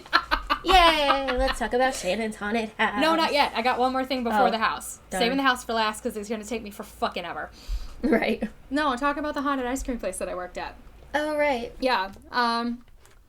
Yeah, so I'll do that, and then Huda can tell more. And then haunted house, and then whatever's left over. Yeah, the year before I started law school, I lived with my sister in Cape Girardeau, Missouri. And I worked a series of, like, food service jobs, which some of them were hell. But this one was great. So it was at, I'm not going to say the name of the ice cream parlor, but it's fairly easy to find on Google, because it's, like, the only one in Cape Girardeau. And so Good. it was like, People would not have known. it doesn't matter. They're not going to, like, I know. sue me. That one doesn't matter. Yeah, they're not gonna, like, sue me for it. So, like, and this, well, and, like, I had to explain where it was, so it's really easy to find, because I have to explain where it was. It's free advertising. Keep Yeah, going. exactly. It's free advertising. So, it was in their, like, historic downtown, which is, like, right on the Mississippi River. And it was, like, a really new business. It had only opened, like, a couple of months before I started. And they're still going. Like, they're doing really, really well. Good. And so It's in, their historic downtown. All the buildings are from the 1800s, including the one that the ice cream place was in. So the first floor was just normal ice cream parlor. We had an upstairs that we rented out for, like, events. So, like, birthday parties or, I don't know, parties. I don't fucking know. And then we also had, like, storage tucked away in different areas. And then we had to go up some stairs, because, again, we're in Missouri. There's hills. Up some stairs to get to the alley to take the trash out. And this building was built sometime in, like, the 1830s, I want to say. It was pre-Civil War, but I don't remember exactly how far before the Civil War. And it had been a bank at one point, and it still had the vault, and that was where we kept, like, the dry goods. Like, all, like, the cups, or, like, the cups and, like, the bags of sprinkles and, like, all of, like, the cones and, like, all that stuff we kept back in there. The spoons. Yeah. Things like that. Yeah, all the stuff we kept back in there. Because, like, it's a vault. Like, we have all this storage. We're gonna fucking use it. And so, like... And this was the job that I was working open to close 6 days a week, because that was the job where we fired somebody because we had a security camera on one of the walls, and it was facing the register. And it cut off at one point, and this becomes relevant later. So I started there in, I think, April, and then I worked until, like, basically until I moved to Chicago for school. So I only worked there for, like, 4 or 5 months, but so I'd been there for, like, a month, maybe. And I come into work, and my boss, who's the owner, she goes, "So we had a ghost hunter come in over the weekend," and I was like, "What?" She was Good morning. Yeah. I was like, "Hi, yes, thank you for telling me this." What? He was like, so casual. She was not casual. She was not happy about it. Well, it's not that she wasn't happy. She was more just like, I don't know if this is a good idea kind of thing. And ended up not being a good idea, probably. She's like, yeah, it's this old man who, like, he is the sole member of, like, the Kate Gerardo, paranormal society or whatever. That's a red flag. Yeah. Right. If it's you alone, it's not a society. Well, it's just your To be fair, this is like an ultra-religious... It's just your hobby. Yeah, it basically was his hobby. But this is like an ultra-religious, like, Baptist area. They aren't doing paranormal shit. You know what I mean? Like, as a whole, that's not what that area is into. So yeah, and she was like, yeah, he came in over the weekend, he, like, poked around with some of his stuff, and he thinks that there's something haunting the building. And I was like, well, it's fucking old. Like, that is very surprising. And then after that, shit started happening.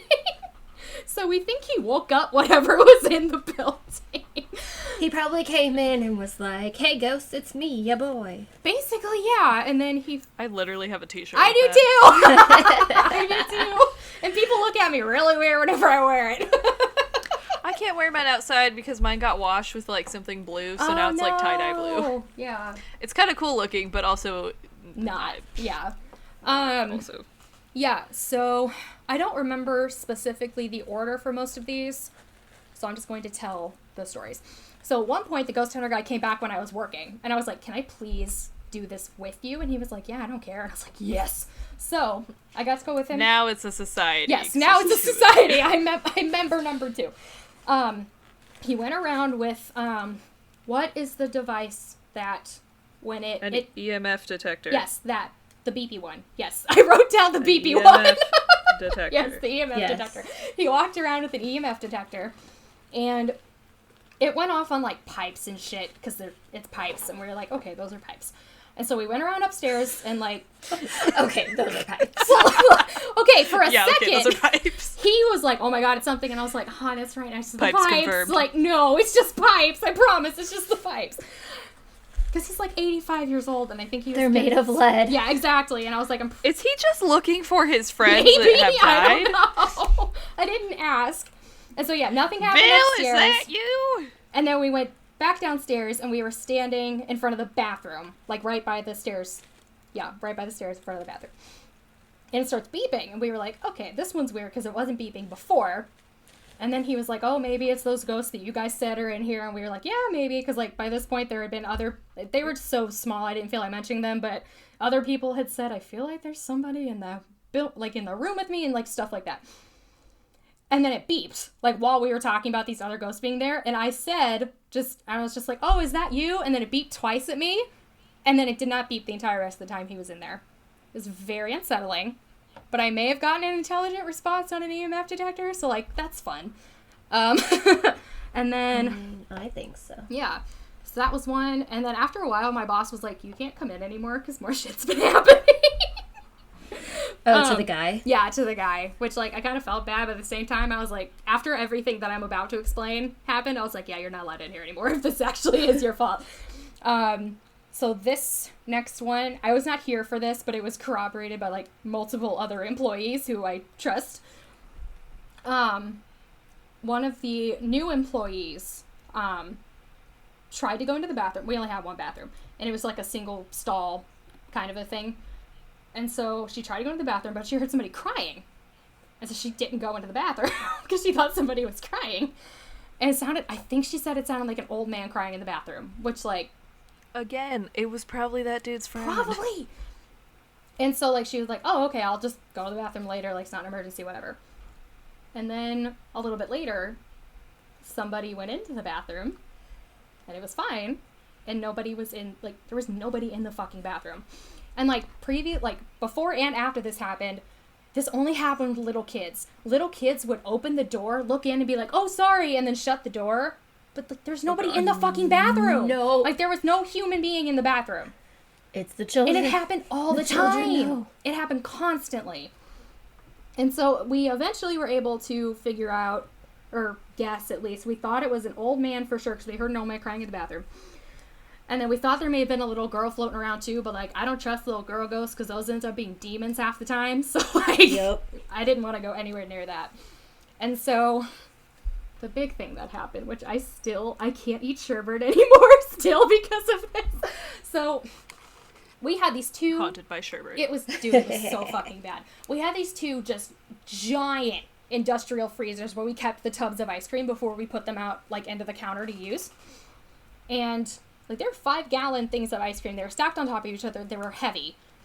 And these doors are the ones that, like, kind of, like, vacuum seal shut so that it, you know, doesn't leak out anything and that it actually stays fucking frozen. Mm-hmm. You can't, like, you had to put some force into it to open these doors. I come in, I'm opening that day, and I already had a really bad day, and this had just, like, broke my brain. Like, I did not know how to handle this problem. I walked in, and a tub of rainbow sherbet, I guess sherbet, whatever, I'm going to say sherbet anyway, it's easier for me. Ice cream had fallen out of the freezer with enough force to knock open the door, and then it landed on the floor and melted all fucking night. So there's this giant puddle of ice cream on the floor, and I called my boss and I was like, dude, I can't. Send somebody else, I cannot handle this today. And then, like, we got it cleaned up, whatever, and then we looked in the freezer, and there were, like, multiple, like, columns of ice cream tubs. This one had fallen from the very back corner of this freezer.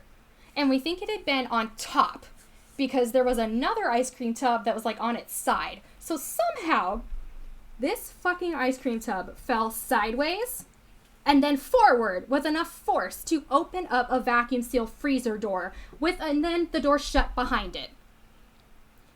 And the camera cut off right before the freezer door, so we couldn't fucking see what happened. No thanks. Oh, it was horrible. Love it. We literally spent, like, and that day ended up being pretty slow, which I was fine with, but we spent all day trying to recreate the ice cream falling out, and we couldn't do it, because it couldn't fall forward because there was stuff in front of it. It fell sideways perfectly, and then fell forward perfectly with enough force to open this door from the inside. Nope. Yeah, I'm still really mad about that because we had to clean that and the floor was sticky for like 2 weeks. We could not get it all off. It was horrible. Shannon's real bitter. I am. It was ghost. horrible. Okay, I also How have, dare like, you make her clean it up? I also have, like, permanent, like, damage in my arm from that job, so, like... Yeah, I mean, you do. I do. It's bad. I can't lift heavy things or do repetitive motions with my right arm because I get a really dull pain in my elbow. It's a big whole thing. It's fine. She's got tennis elbow from scooping ice cream. Basically, but it should have gone away by now, according to everyone. Yeah. And well, so, the last thing with that, this did happen after the ice cream falling out of the freezer, and it's again related to the camera. So, my boss, she was at home, and she was working on, like, some accounting stuff for the ice cream place. And it was closed. And she just had the webcam, like, the software pulled up so that she could just, like, watch the shop because there had been a bunch of robberies in the area recently. She was like, I'd rather just have this up just in case. And she heard people talking in the ice cream parlor.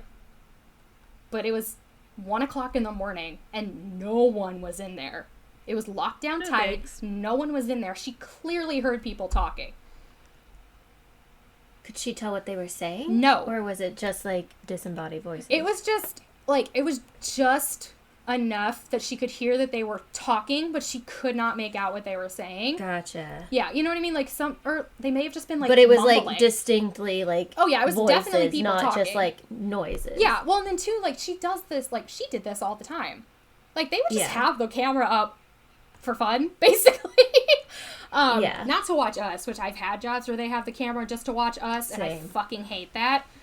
Which it ended up being helpful whenever that guy was stealing out of the register. But they didn't have it up to watch us, right? They had it up to watch the customers to make sure they weren't harassing us or being a problem or anything. But yeah, at night, we'd had a bunch of robberies in stores, like, next to us for a couple of weeks. And so they had the cameras up at night for a couple of weeks. So she knew what normal sounded like in that building. Yeah, that's true. Yeah, and so, like, yeah, it was just, God, I loved that job, and I loved my coworkers, and I loved my boss, which is such a rare combination. I really did love that job. Very rare. It was fucking haunted as hell, though, bud. It was horrible. And actually, like, I say horrible. My haunted house was way worse, because I never felt, like, bad in there, you know? Yeah. It never felt like a bad, it felt more like a, I'm here to fuck your shit up just for fun, not to cause you harm kind of a way. Yeah. So it was I'm gonna let you know I'm here. Yeah, Just basically. letting you know I'm here. Yeah, basically. Leave me alone. Yeah. Stop making noise. I meant to ask some of my coworkers after I left if anything else happened, but then I forgot. Now it's been 3 years, so I can't ask anymore. I mean, it's been a minute. it's fine. Yeah. Okay, so yeah, that was it with the ice cream place. So I just spilled glitter all over my lap. Well, that's never going What away. other house do I have Nope. to do? Oh, okay. I got like a ton more houses to do. Okay. Okay, I think I should just do my houses and then Alton, and then I'll talk about the main house. Not this house. There's a different main house. Okay. The one that Morgan was Yeah. talking about, because that was fucking scary. Yeah, I only have my house, but that's going to take... This is just going to be a long episode, which I'm fine with, because it's like a special thing. Yeah. Yeah, the only thing I have left is my house, but my house is going to take a minute, so... Yeah. I got an hour until my family's home. Okay, cool. They're in like the Edwardsville area. Let me tell you, having a tracking app for your family can be useful. Okay, well... It's a little weird sometimes, Yeah. but can be very useful. Gonna put this paintbrush down. What? Okay, houses. Okay, so Illinois was the ghost cat. Okay, Montana. So the house we lived in Montana was very, very weird. I wish I'd known you guys then. But we rented this house from this guy named Bob, who was like the bail bondsman for, I would say, the entire state of Montana. I'm not entirely sure. There's like 6 people that live there. But it's a very big, like, geographical area to cover if you're the only bail bondsman. No, it was probably just for Great Falls and Missoula. I don't know. Anyway, so we rented this house from this guy named Bob. The house before we lived there was it was like a nursing home, but just like a house that a couple of patients lived in. Mm-hmm. If that makes sense. So there were a couple of weird things, like there were railings everywhere, and I don't know, it just had some like weird shit in it. And I think, oh no, that was Florida. Never mind. So it just had some weird stuff, and apparently they weren't like super great to the people who lived there, and most likely died there. Yeah. So that's, we think, why we had all of these weird experiences. So the upstairs, our house was 2 stories and it had a basement. So the upstairs we weren't allowed to go in because that was Bob's apartment, but he didn't live there. He just like came once in a while. It was a very weird house. It was like so strange. Anyway, so we weren't allowed to go upstairs. And my parents were like, well, because we had just adopted my sisters like 3 months before this big move, which was kind of horrible, because they had never been in a car before and threw up the entire way from Illinois to Montana, which is a week-long drive when you have small children. Yeah. Yeah. Luckily, I was in a different car, though. Anyway. For most of it.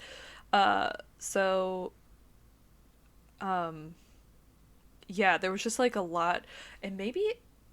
now I'm starting to think maybe this was some poltergeist activity, but I'll talk about that in a minute. So let's see. My room was in the basement, and for a long time I was the only one in the basement.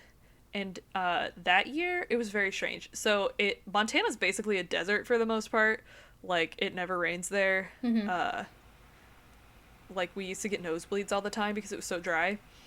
But that year, first of all, I thought my sisters were lying. I thought Emma was lying to me, because we had just moved there. We'd probably been in the house for a week, and I was upstairs taking a shower, and she comes in, she's like, you gotta go in the basement, there's a tornado. I was like, you're full of shit, because we had just moved from Illinois, where that's like a weekly occurrence. And I was like, there's no tornadoes in Montana. And she's like, there's a tornado, you have to go in the basement.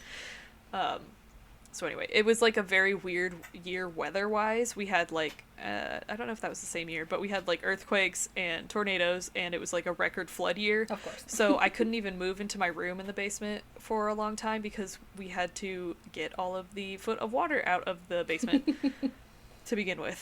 So once I was finally down there, I would be totally fine in my room. Like, I never felt bad in my room, but the walk to my room, because the basement was like it like went along with the house, if that makes sense. Like parallel, so it was very long. So there was like a little sitting area, and then like where we had a table for homework and stuff, and then the living room, and then a bathroom, and then 2 rooms at the end, and I was the room at the end on the left. And walking to my room was like the scariest thing ever, because it always felt like someone was right there behind me. Regardless of, it was just all the time. It was so scary, and I was so afraid. Like, I didn't care once I was in my room. I was totally fine, but I didn't want my door open just because I didn't want to see anything, and I didn't want to walk to my room alone. It was just so scary. So I think a lot of times I would make like whoever was still up, so I guess like Emma and Millie walk down there with me and then go back upstairs. That's what I would do. So sacrifice them to the demons. I'll just say the thing that happened to me, and then the thing that happened to my dad and Emma. So like I said, at the bottom of the stairs we had like a little table where I was supposed to do all my homework, but I never did it there. Because again, the stairs to the basement were so scary. The whole thing was finished. I don't know why it was so scary, but like those stairs, oh God, sorry, really freaked me out. Stairs can be creepy, man. Like, I know. But listen to this. So I'm down there. Okay, so the table, I was sitting at the seat facing the stairs because I was like, I might as well look at it if it's gonna kill me, kind of thing. So I was at the end of the table, and on my right is the wall, and on my left is another chair, like, you know, like if it was like if you put a chair on each end and on the side. Does that make sense? Yeah. Okay, so so I'm sitting there doing my homework, and then the chair next to me just suddenly pulls out. Nope. Yeah, it like pulled back a good foot. No. And I looked at it for half a second, and I was like, I was in like 5th grade, and I was like, fuck this. And I ran up the stairs, and I would not go back downstairs. Yeah. I refused. I was like, nope. No. So I think my parents eventually moved Emma and Millie down there with me, so that at least we would die together. But I never saw like a thing attached to whatever, I don't know, just that it was moving stuff. It would always fucking move stuff. But yeah, that chair thing scared the shit out of me. That was like my first real ghost experience. But Emma and my dad saw the thing. Ew. And what the thing was and both of them described it this way. It was an old lady with a scary face. Oh no. Like, her face was all twisted up and like really scary. Like I've heard Emma talk about that before. I know, it's I'm sure so scary. Yeah. And it used to chase Emma down the stairs, and it would chase my dad up the stairs. Like, it was awful. It's got all its Why bases did we covered. live in that haunted house? Ugh. It It was horrible. Oh, I do actually have another story that I just thought of. Yay! But yeah, that's the Montana house, and it was probably, like, haunting-wise, the scariest haunting. Because the other ones were like, whatever, just... I mean, the Florida one was pretty scary too, but this one, like... This one was vicious. Like, this one was coming yeah, after like, you guys. it moved stuff. And Yeah. everyone was really scared at night. Like, I just remember we just didn't come out of our rooms at night. Everyone stayed in their beds. Yeah. It's like, oh, I've been watching Bly Manor, and it's like that, how they're not allowed to leave their beds at night because the thing is walking around the house. That was my entire Whatever. childhood. Yay! You get it. Yeah, I will Okay, say sleeping in your living room, Shannon, at your old house, did not enjoy. Really? Because that was my safe place, was the living room. Because it wasn't as bad in there. The only safest time I place. felt okay is when Sunny would come and sleep with me. Mm-hmm. Aw. Yeah. But, I've seen Sunny. I mean, your room wasn't any Once. better, but I Oh, did no. not enjoy... My room was But the worst. I don't like big open spaces. Like, if I can't close off something, Yeah, my I room was not good get for freaked that. out. We'll get into it. Yeah. But really quick, I'm just gonna do Sun Villa because it was. Oh, Like, yeah. two things. So there's this It's a dorm. dorm. Yeah. Yeah. There's these dorms. This dorm. On campus at Missouri State called Sun Villa. Back in my day when I lived Back there, when it was was called shitty. Scum. Yeah. Yeah, it was called Scum Villa fucking because disgusting in it there, was man. disgusting. Now it's like high end and they have Oh. ovens and shit. But like We had kitchens without an I oven. got written up. Like, ugh, Yeah. ridiculous. I got written up for having a hot plate, even though there were kitchens. Whatever, it doesn't matter. They took the kitchens over out it. and then they renovated it and They put the took the kitchens kitchens back out. in. Yeah. Anyway, so again, this was another nursing home Yeah. that I lived in. I also I don't know lived why there. I keep living in nursing Yeah, homes. my Yes. room was not haunted though. Hannah's was. Hers was just haunted by bad vibes. Yeah, we don't need to get That into was, that, like, but yeah. roommate issues. Anyway, Shannon lived on my couch for like a week and a half. Yes, I did. Anyway, so in Scum Villa, where I lived, it was I liked it. I liked my roommates. Yeah, I had two roommates, but not at the same time. Like, they switched. yeah, Because one went to Australia, yeah. and another one also, I think, had bad roommate vibes and came and lived with me. Anyway, when you first walked in the door, first of all, our carpet was like dark puke green. Was yours attached to the floor? Because ours wasn't. Not in the had bedroom, it wasn't. bubbles You could lift it everywhere. up and look at the mold. Yeah, we had like bubbles all over our floors throughout the entire thing. It's like someone put in a carpet and was like, do we need to like nail it down? Nah, And they were like, that's nah. No, you could lift it up and under our beds was black mold. Ew. This is where I first started having depressive episodes and like panic attacks and stuff. So I'm wondering if maybe it had something to do with my environment. Anyway, it doesn't matter. I lived on the 15th floor. I had a great view. I loved it. I loved my view. I loved that apartment. I actually wrote a story about it once. It was like, I wrote about the view. But Yeah. anyway. So in the kitchen, we had old metal cabinets that closed magnetically that were like pretty hard to open. You kind of had to pull them because they were kind of warped and weird. And I had peanut butter. It wasn't like stacked on anything. It was just sitting maybe like 2 inches away from the door in the shelf. And it was like in a cabinet. Like It was in a cabinet, and the cabinet was shut. Yeah. It was in a cabinet. The cabinet door was shut and sealed. And one night I just hear this loud bang in the kitchen, and I go in there, and the cabinet door is wide open, and the peanut butter is in the middle of the floor. It literally launched itself so hard that it hit the door, or maybe the door was open, I don't know. But it flung itself out, and that's not cool. Well, But like, maybe other the than ghost that, really wanted some peanut butter.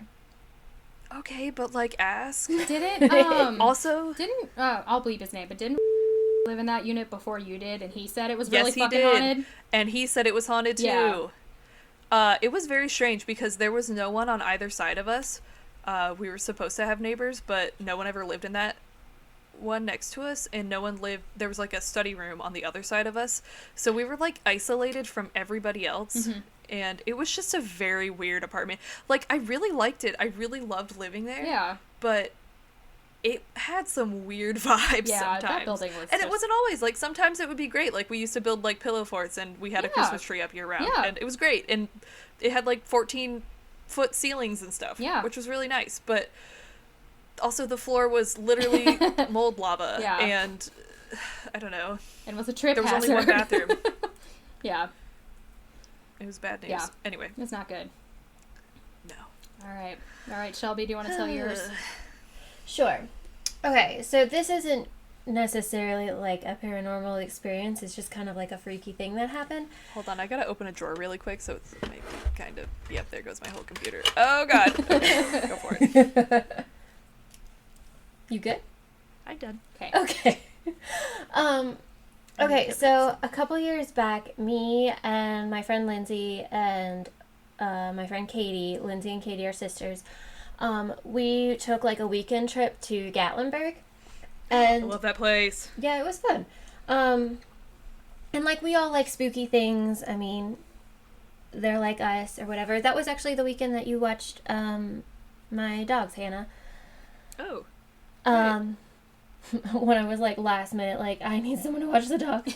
I was like, I hate my living situation. I'll come over. Right. But so the whole drive down there, we were listening to podcasts. It was a mix of And That's Why We Drink and My Favorite Murder. Basically a whole bunch of like spooky podcasts. One of the ones that we listened to was And That's Why We Drink's episode where they talked about Harold the doll. Yep. No thanks. Yeah. Which if you haven't heard that episode, like, shameless plug, go listen to it. It's a good one. Mm-hmm. But also maybe don't, because after we listened to that, like, some weird things were happening. I mean, we were driving along, and so it was just like weird things we were like noticing on the side of the road, and we were like just joking around. We were like, oh, I bet it's Harold. I bet he's like haunting us now through the Why podcast. would you But do because that? we're stupid, okay? Because we're stupid, and we were trying to freak out Lindsay more than anything. No, so like everything, like, and I mean, we spent the whole trip, like, I mean, we went to like the aquarium and did like the regular like Gatlinburg, like Skylift, Gatlinburg stuff, but then we also did a couple of like haunted spooky Gatlinburg things. is a mountain town, just so everyone knows. It's like Yeah, a, it's in Tennessee. It's like mountains. it's like and a it's yeah, a big like it's a touristy big tourist. area. It's Yeah. where like Dolly Parton is originally from. it's where Dollywood is, isn't it? No, that's in... Yeah. Wait. Well, Pigeon Forge, Gatlinburg are like Yeah. essentially the It's same like one area. thing. It's like Yeah. Belleville. I mean, they're Yeah. technically separate towns, but it's basically the same. So yeah, we were doing like spooky things while we were there, just because that's the kind of people that we are. But yeah, anything like weird that would happen, like we had a couple things happen in our hotel room where like stuff would just like randomly fall from the other room or whatever, and we were like, oh, I bet it's Harold. And I mean, it was just like a joke the whole time. But then our last day there, we ate at this restaurant, and I honestly can't remember the name of the restaurant, but it's something with like singing, dancing chickens in it. It's a whole experience. But Gatlinburg. I wasn't even going to question that because it's Isn't Gatlinburg. the whole town is a whole Yeah. experience. Okay, look it up if you don't know what it is. But I don't know if we talked about this on the podcast, but that's the one where my grandpa, quote unquote, died in the oh haunted yeah, Right, yeah. thing. Yeah, in the haunted Anyway, Ripley's. Mhm. Yeah, Yeah. just to give you an idea of what that town is like. Yeah, it's very. Grandpa's dead. It's like very touristy, but in a almost redneck sort of way, but like also really fun Yeah, in a like, if you've kitschy ever been to- cliche.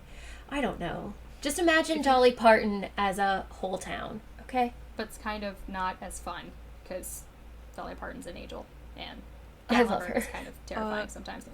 Yeah, that's true. Dolly Parton is a freaking saint, Yes. and if Love you her. make fun of her, you can come catch these hands Yep. because Same. she's perfect. She is. But anyway, so our last day there, we're eating at this restaurant. They've got like singing animatronic chickens. Good times. But they also have like really delicious breakfast food. So it was like the day that we left, and at this restaurant they have like little plush chickens that you can buy. And so me being me, and I love stuffed animals, and then I just like to be ridiculous sometimes, I was like, I have to have one of these chickens, need it in my life. I don't know why. So I bought one of these stuffed chickens. It's got little glasses and it's adorable. And I also name all of my stuffed animals. And so like the whole drive back, I took a Snapchat of this stuffed chicken and sent it out to like everybody on my list. And I was like, what should I name this chicken? And out of everybody on my list, a couple people said like different names or whatever. Actually, Hannah, I think you were one of these people. I was. But like 95% of the people said that I should name it Harold. Oh, fucking Which, course. like, that's not just like a normal name that people come up with, like people our age. Yeah. Like for a stuffed animal.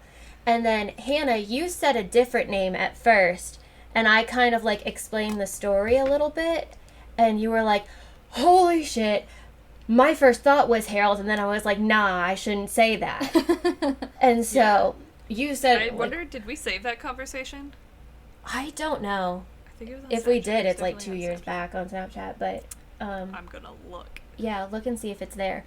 But then like me, Lindsay, and Katie have this friend, Justin, who is Wait, really quick. I see what you got Shannon for Christmas. isn't it perfect? Oh my god. Great. Oh my god. Friggin', I love it. I love it. Oh my god. I like saw it at the store, or it was actually at this like little place that my family was eating at yesterday, and I was like, I'm buying it. But yeah, so like we have this one friend, Justin, and No, we did not save the conversation. damn it. But I had sent him a picture of it, and like because he's like a mutual friend, and he immediately sent back like, you should name it Harold. And I was like, Katie, Lindsay, what the hell? And then like Katie texted him and was like, you cannot say that, like what is wrong with you, like Harold is haunting us, blah blah blah blah blah. And Justin was just like, you guys are ridiculous, but also that's spooky.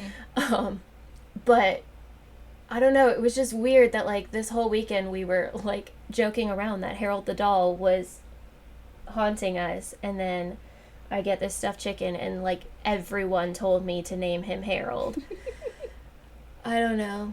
And I mean, nothing came of it. The chicken now lives in the bench at the end of my bed, and he doesn't haunt me that I know of, but it was just one of those things where me, Katie, and Lindsay were all just like, what? What name did you all just say? Yeah, I don't Like, we were like joking, that. but we don't actually want to be haunted by you. Yeah. Okay, please, no thank you. Bye-bye. Ugh.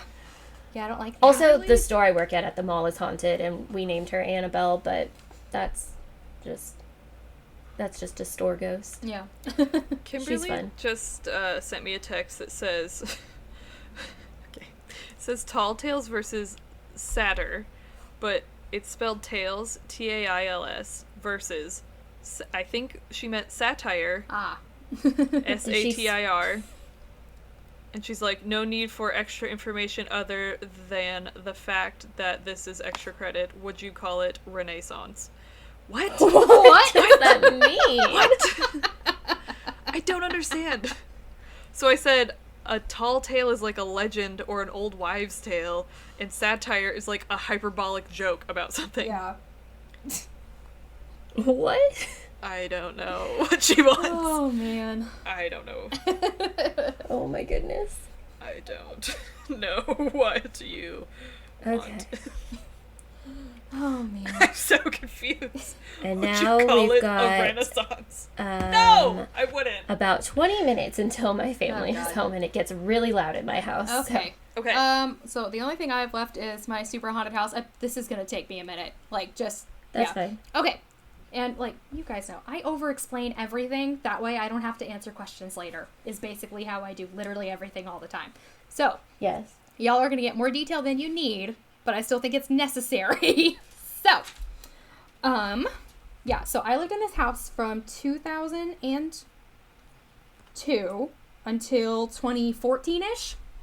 Yeah, well, and like I had like a year out of there for college, right? So I was in there like 11 and a half-ish years. Because it was from 3rd grade up until I was like a sophomore in high school, in college. So my, we moved there after my parents got divorced. It was just me and my sister and my mom. And my mom did not have the financial ability to buy her own house. My uncle does. He bought this house for her, basically, and then we rented it from him. It is, I think it was built in 1900, according to the internet. I think it was built in 1900, and it, so it didn't look, sorry, my brain is not working right now. My dizziness came back when I started talking, of fucking course. Do you want to trade? No, I'm fine. I'm just gonna power through. If Shannon passes out, I'm not gonna pass out. It's fine. we'll just keep going. If you hear a thud, just ignore me and move on. Anyway, Alton, Illinois. Yeah. So yeah, I mean, it had been remodeled to shit, so it didn't look like it was from the 1900s. It looked like it was from the 80s, really. Maybe the 90s if you're being generous. And so... no, that wallpaper was very 80s. Yeah, that wallpaper. Very. We have... The rabbits. The rabbits. Yeah, in our kitchen, we have this wallpaper, like, border that had just... It was just a bunch of rabbits. And my mom, until we moved out, was like, we're gonna get rid of those. And I was like, Mom, we never fucking got rid of the rabbits. No. Anyway, so the way... I kind of miss them in your new house. I not know. gonna Well, lie. we wanted to, like, cut one out and, like, frame it. But David, my cousin renovated the house after we moved out. He took it all down before we could, and we were like, why'd you do that? We wanted some. So sad. No. That's what I'm going to do with the wallpaper here, because we have some excellent wallpaper in this house. You do. Your wallpaper is immaculate. Maisie, please stop screaming. Yeah, so the way this house was set up, it's how a lot of houses back then were built. It's 4 rooms, like, in a square with stairs going up the middle. And it's relevant, I swear. And so on the first floor, it was, you walked into the living room, there was an archway to the kitchen, there was an added-on hallway and laundry room, and an added-on bathroom. And then the stairs were in the kitchen. Past the stairs was my mom's room. She had that whole half of the house because they had knocked down a wall and put up a wall in a different spot. So she basically had, like, a sitting room and then her bedroom. And then upstairs was my room, my sister's room, and an added-on bathroom. My room had originally been the master, and it was fucking huge. Like, that... It was so big. That bedroom was ridiculous. Like, I could have fit, like, I could have had an entire apartment in that bedroom. A small one, but an apartment nonetheless. With maybe, like, a kitchenette instead of a full... You know what I mean? Like, it could have been... It was fucking ridiculous. It was huge. Like, it would have been, like, a small studio apartment, but, like, it definitely could have fit an entire apartment. It could have, for sure. And then Allison's room was fucking tiny. Right, hers was, like, hysterical. barely Hers was so fit a small. twin bed, Hers fit nothing a else twin in bed the room. and, like, some... A bare light bulb. Yeah, And... like... Hers was like a glorified closet. It was so weird. It was just how the rooms were broken up. It was so weird. Which, like, if you think well, about it probably would have been that, like, that was, like, the kids' That room, was how it was, like, yeah. nursery type thing. Yeah, that was how it was. And it's just so funny because, like, my room was fucking gigantic and then hers was, like, this tiny little closet bedroom. But yeah, and so I'm trying to think of, like, so, like, the first night we were there, literally the first Sorry, night. I just threw up in my mouth and then choked on it. Yeah. So the first night we were there, I was in 3rd grade, my sister was in 1st grade. We didn't have any furniture in there yet. We were, like, camping in our house because we didn't have any furniture yet. Allie and I were sleeping on the floor of her room together because we were like, we're tiny children and this is a new terrifying place, so we're going to sleep together on the floor. And we woke up in the middle of the night because she had a ridiculous nosebleed. Like, we thought, I don't even know what we thought, but I had it in my hair because she had been next to me. Like, it was the worst nosebleed, and she doesn't get nosebleeds. Like, since then, I don't think she's had one unless she's been hit in the nose. Wait. Like, Friends. Allie gets every other possible ailment, but that's not a thing that Allie gets. I know. Hannah, what's up? I received a snap back from Kimberly. Oh, what is it? Yes, please tell me. Thought 1. The king had people he didn't like and had the power to kill people just because they don't agree with the same religious practices they do, and it becomes about wanting to be kept safe from a mythical creature spelled Creatur, where he has control of it all enough to, then a separate text, play off his own negligent behaviors as proof a terrible monster exists. What? Huh? How is that related I don't to what you said? understand. I don't understand. And then the next thing, my dad says, talking to me, and what is transmorgification, Professor McGonagall? Without a comma, first of all. Anyway. And then Kim says, hyperbolic like manic and aggressive, mass murder mofo, prob cannibalistic king cause it's cheap, IDK. What is happening? What? I'm sorry, my brain hurts. I didn't follow any of that. I don't know. Oh my god. Hyperbolic like manic and aggressive. No. These are all different texts. Mass murder mofo. Prob cannibalistic king cause it's cheap. IDK. Okay, are the rest of the people in your house okay? Like, what is happening at your house?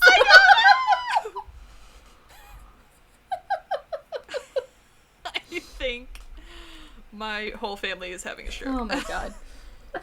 Did someone just, like, gas your whole house? Yeah. Is there And, like, Tall tales versus everyone- satire. do they have a carbon monoxide leak? Like, are they okay? I'm going Do to I ask. need to go drive there and see if they're Yeah. okay? Yeah, seriously, you might. Oh, man. Let let me you just know. go do a quick little drive-by. Okay. Can I keep going? Yeah. Okay. Yes. Okay. I'll keep you updated Yes. Okay, so yeah. Very first night there, sister had the most ridiculous nosebleed ever. Has not had one since. Or before that, I think, other than when I hit her with the door. But that's a separate incident. So... though. When I bashed my sister's It brains was- in once. I don't remember it happening. My mom and sister say it was on purpose. It may have been. I don't remember it happening, so I don't know. So... Right. So, upstairs of this house was unbelievably haunted. Like, my mom, to this day, Yeah, refuses to accept that anything was going on in that house at all. Will not accept it. And Allie, As Your a mom's third-party coping person who mechanism, did not though- live in this house can confirm it was haunted. yeah, no. Your mom's coping mechanism, though, is like a total Oh, no, denial I know. that it- That's what I know. Yeah, your mom's just like, that never happened. And I'm like, but Shut it you down. saw it. And she's like, nah. No, I know. It frustrates me beyond We all just belief. collectively hallucinated that. Yeah, drives me absolutely fucking nuts. Anyway, so I slept in that room until I moved out for college, basically, from when I was 8. And so I'm trying to think of how to like structure this because it's all just kind of a hot mess. So I have mentioned several times that I have had insomnia since I was born, and that is an accurate statement. I am not exaggerating. As an infant, I did not sleep, and it drove my parents insane. Which, you know, that's fair. So in this house, I could not sleep because of the insomnia.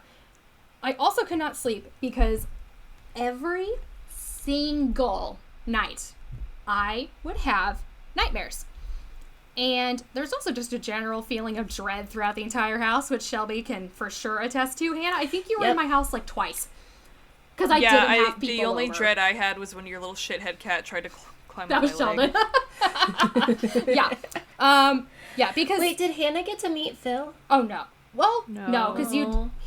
she never came over. Because I did not have people over Right. because my house was fucking haunted. Oh, I guess I didn't count. Well, you know what I mean.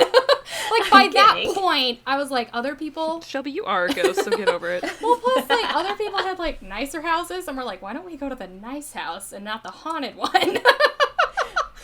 That's fair. Yeah. So, and it was this only happened in my room. Like, half the time, I would end up sleeping down in the living room or in my mom's room. I would just be like, hi, 16, I'm going to sleep with my mom now because I can't sleep anywhere else. And she was awake, Scoot over, too. Diane. Basically, yeah. It was like, she didn't fucking care. She wasn't asleep either. Teddy cared because I would kick Teddy out of his spot, but that was pretty much it. Teddy was such a grumpy old He man. was. I missed him. Teddy's a dog, by the way. Yeah, just in Teddy's a case. dog. Yeah. Just want to make that Yeah, clear. I miss Ted. Wasn't just some random grumpy old man sleeping in her In your house. mom's bed. No, it was a dog. But yeah, so like I only had the nightmares in my room. I am just now learning that apparently it was not only in my room, it was also in the living room that people felt uncomfortable. Like, I didn't have nightmares, but, like, I would not sleep until Sunny, who is the cat, would come and, like, sleep with me. And Sunny hates everyone and is terrified of absolutely everyone and everything. Yeah, he likes But- Allie and you, and that's pretty much it. Yeah. And he would come and he would, like, sleep on my chest. Mm-hmm. He probably knew you couldn't And sleep. that was the only time I could fall asleep if we were sleeping in the living room. Yeah. Whereas with me, I was like, cool, I'm not in the demon room. I could sleep now. Yeah. So yeah, I can remember, and a lot of these were like recurring nightmares that I had for years. And so I remember 3 that were like really big that recurred all the time. So, and all of these had a theme of I am being followed and hunted by something that I cannot see, which just made it so much better. And so the one I remember, I was in like a museum kind of a deal with all these like exhibits, and I would end up in this room with like this empty pedestal, and then I would wake up. Doesn't sound bad. The entire way through this maze of a museum, I'm being followed by something, and it is trying to hurt me the entirety of this nightmare.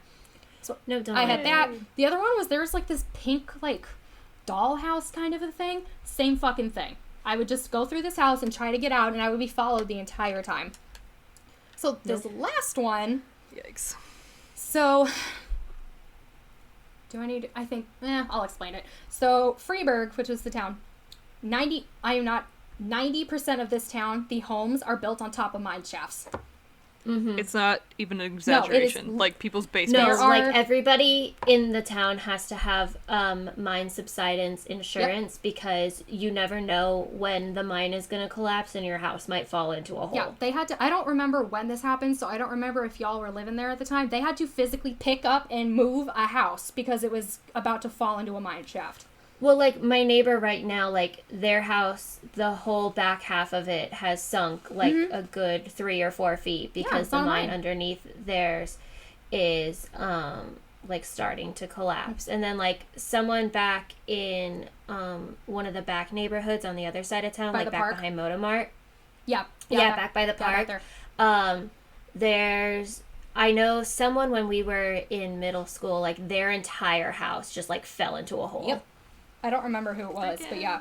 Yeah, and then like when my mom and my stepdad were moving to their new house, they had a contract in on a house in that newer neighborhood back behind the park, but it already was starting to subside, so they backed out of the contract. I mean, they should have. But like my new house, it's built on top of a fucking mine, but we have like 20 years before it'll start being an actual problem, so like whatever. Yeah. So thing is, my old house was one of the like, not original houses, but it was one of the older houses. It's like part of Old Town Freiburg. It's part of like OG Freiburg, and so that part is not built on a mine because back then we were smart and didn't build houses on top of motherfucking mine shafts. Which I have to say, What? You mean that's a bad idea? Because the mines were still active. Exactly. The mines were still active. Also, I have to say, my uncle, the one who bought my house, he's the one who built all of these neighborhoods that we're talking about, so it's literally my uncle's fault that we are all building houses on top of mines. I mean, I'm not saying it's your uncle's fault that fully all of the houses in my neighborhood are... Yeah. No, the houses are good. It's just the that land whoever... some of the, like, building companies that they went with, because it wasn't all your uncle as far as, like, doing all the work or whatever. Because but in some your of them, neighborhood, it's like, he let the original builders, he just let people pick whatever builder they wanted. And he Yeah. does that in all Yeah, of and his so, like, neighborhoods. that's- You don't have to go with a certain builder. He doesn't and that's care. why, like, in my neighborhood, we're not, like, cookie cutter houses, which is why we actually picked this neighborhood. I like your because neighborhood it was, like, a lot every more house than looks mine. different. Yeah. But there's this thing where, like, they didn't grade the yards correctly, so, like, my yard, all of the water runs, like, straight into our basement, and It floods that's why, if it like, rains for I was 20 having minutes. internet problems because it usually, like, floods the, like, cable box or whatever. It's a whole hot mess. Yeah. But whatever. So yeah. Anyway, I'm mentioning all of this. One, because I think it's just interesting, because there have been, like, I was talking about this with Hannah after you got off last week, I think, Shelby. There have been, like, geological studies on, like, the mines in our area. Like, it's a specific, it's like the Freiburg Quadrangle or something. It's like a whole, like, issue that people are trying to not fix, because, like, you can't really go in and, like, Just study. Yeah, study. Thank you. That's the word I wanted. Yeah. I just think it's fascinating that 90% of our town is built on a mine and is one bad day away from a collapse. It's just... Basically. I'm amazed because we had that earthquake. I am amazed nobody's houses fell in after that earthquake. Yeah, me too. Like, that's and it's really insanely weird because, lucky. like I said, my next door neighbor, like, their house is starting to collapse into one, And yours but ours isn't? isn't Yeah. because our house is not on a mine. Yeah, it's just really But- weird. They're literally, like, 100 feet away, and theirs is. Yeah. So, I mean, I'm sure we'll have some sort of, like, residual damage Yeah. of some sort. Like, our house is shifted for sure, Mhm. but Yeah, it's just... we don't have a mine underneath us. It's just weird. But yeah, my old house was built in 1900. The town was founded in the 1830s, so it still wasn't, like, new. But compared to us now, Yeah. it's old. So it was not built on top of a mine. So my house was safe from mine subsidence. But one of my other recurring dreams was that I was on the road going from Freeburg to Eckert's, where the curve was. Do you guys remember that really... Eckert's is a farm. Yeah, Eckert's is Yeah, like Eckert's a... is a down the local, way. like, orchard farm. Yeah. Do you guys remember that really old house that used to sit on that road that Yep, they tore down? I know exactly what you're The one talking that they about. tore Yeah. down? It was right by there. There was a stereotypical, like, mine shaft, like, sticking, like, an entrance, like, sticking up out of the ground. You know what I mean? It's like the ones in the Long Dark, Hannah, where it's, like, literally the entrance is up out of the ground, but there's, like, a mound built on top of it. Yeah, and there's like Yeah. the piece of wood, and Yeah. it's like, mine, watch Yeah, out. basically, it was just a big gaping hole into nothing was what I saw. So in this dream, I would just go along this road, just back and forth in front of this mine shaft. And there was something No, thank in you. it that wanted to come and harm me. I had that one constantly. Oh my god. And then, like, No, I would thank wake you. up in this giant ass room with, I had a walk-in closet that was used for storage. We didn't even use it as a closet, which had mirrored doors, so I could see my whole room, which made it worse. Because then I was looking in the Yep. mirror, because this was before my eyes were, like, really bad and I could actually see shit. Like, I would be looking. And before you moved your bed. Yeah, and before I figured out, hey, maybe don't put your bed in a place where you have to face mirrors. Like, but then the other issue was, in that room, I had the creepy closet. I still have nightmares about that God, that closet thing is in your horrible. room, not gonna lie. That's the only part of your house I, like, distinctly remember. Yeah, so, like, I don't remember if I explained it.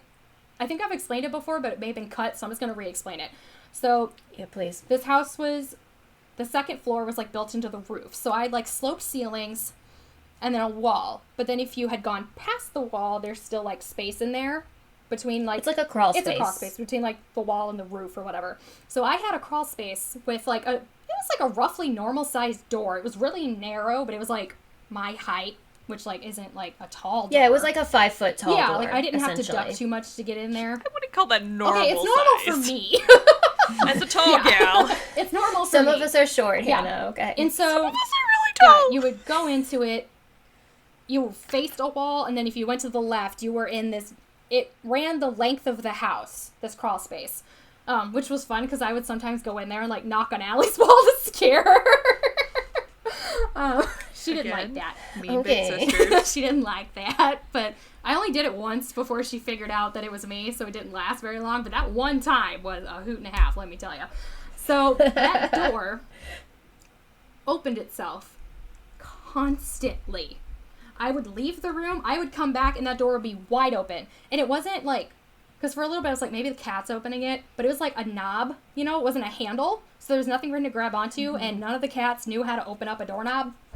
So I was like, Plus, like, the door would latch. Yeah, it wasn't it's like shut. a gust of wind, there's a breeze, Yeah. and the door opens. Like, the No. door in my bedroom does that all the Yeah, time. no, like, it was just, shut. like, Yeah, it was, my like, doorknob is literally a sock filled with other socks, and therefore it does not latch. So yeah, I know how that works. Yeah, but no, This yeah, thing, like, it this latched door, shut. like, it would latch, and if you just pulled on the handle, it wouldn't open. well, you had to push the door open. That's the other thing. You had to push the door open. Well, couldn't pull yeah, it. but, like, But if it was, like, latched, yeah, you you couldn't just, push like, on it and the door would push open. it, and it would open. Like, you had to turn the handle to open Yeah, it. and it would do this year round, regardless of the weather. Mm-hmm. It didn't matter if a window was open or the AC was on or what. And we had radiator heating, so the heat wouldn't have done anything to it.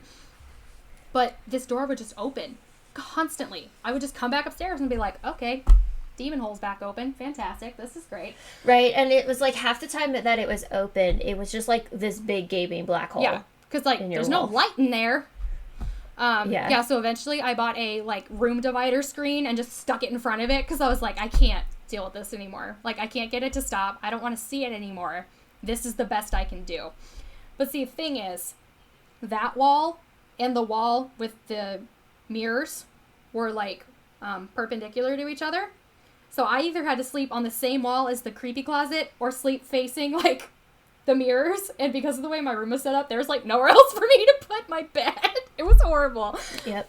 Yeah, and so those are like the big ones. We also heard like weird footsteps on the stairs constantly. They were old wooden stairs that are way too steep. They would not be up to code anymore because they are way too fucking steep. And we didn't have a Yeah, definitely almost fell down. It was basically a ladder. I did fall down them twice. Basically. One of the times. It was one of those, like, you know how when you're a kid and you go up the stairs, like, on all fours because that's just, like, how you go upstairs? Like, her stairs, you had to do that. You didn't have a choice. Like I said, because otherwise ladder. you would fall It was over. so steep. And so I slept with my door open at the time because I was like, everything evil is in my room, so I need to get out of here quickly. Was like my train of thought. I would not sleep with the door shut. And so, you know, I'd be laying awake at night trying to fucking sleep, and I would just hear footsteps. And it, like, Allie heard it too. Like, I have confirmed with her that she heard this as well, which is hysterical because she sleeps through fucking everything, but apparently didn't sleep through the ghost walking up and down the stairs. We would confirm, like, Teddy slept with my mom every single night. He wasn't getting up. He was asleep. One of the cats, Sunny, always slept with Allie. And then the other cat just kind of did what he wanted. But, like, if you're in a house long enough, you know what everything sounds like. Like, you know what your mom sounds like going up the stairs. You know what I mean? Like, you just get so used to those noises. This sounded... Well, and it didn't sound like Phil going up and down the stairs. It wasn't a cat. It was a person. Like, it was definitely a person. Yeah, it was 2 feet going up and down the stairs. And that happened several times. And then, oh God, one time with Allison's closet. So my sister had a closet that also had a crawl space. Half this house was crawl space.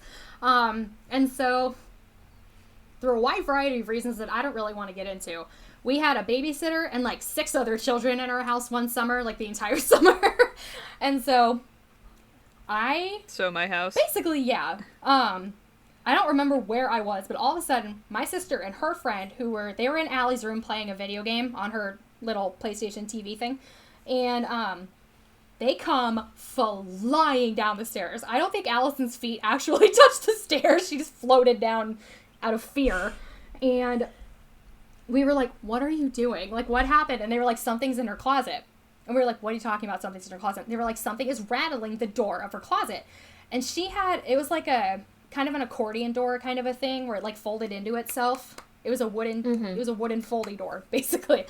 Was it like a bifold? Yeah, it was a bifold door. Thank you. And so we were like, and so it like makes noise when it's hit because it's not like a solid door, you know? And so. Hold on real quick. Yeah, you're fine. My family just came home, so the dogs are barking and it's about to get loud. You can probably just mute me from here I'll on work out. around it. It's fine. What the hell is that? Is that thunder? It might be thundering here. Okay. I heard that sound. Yeah. Oh, it's storming.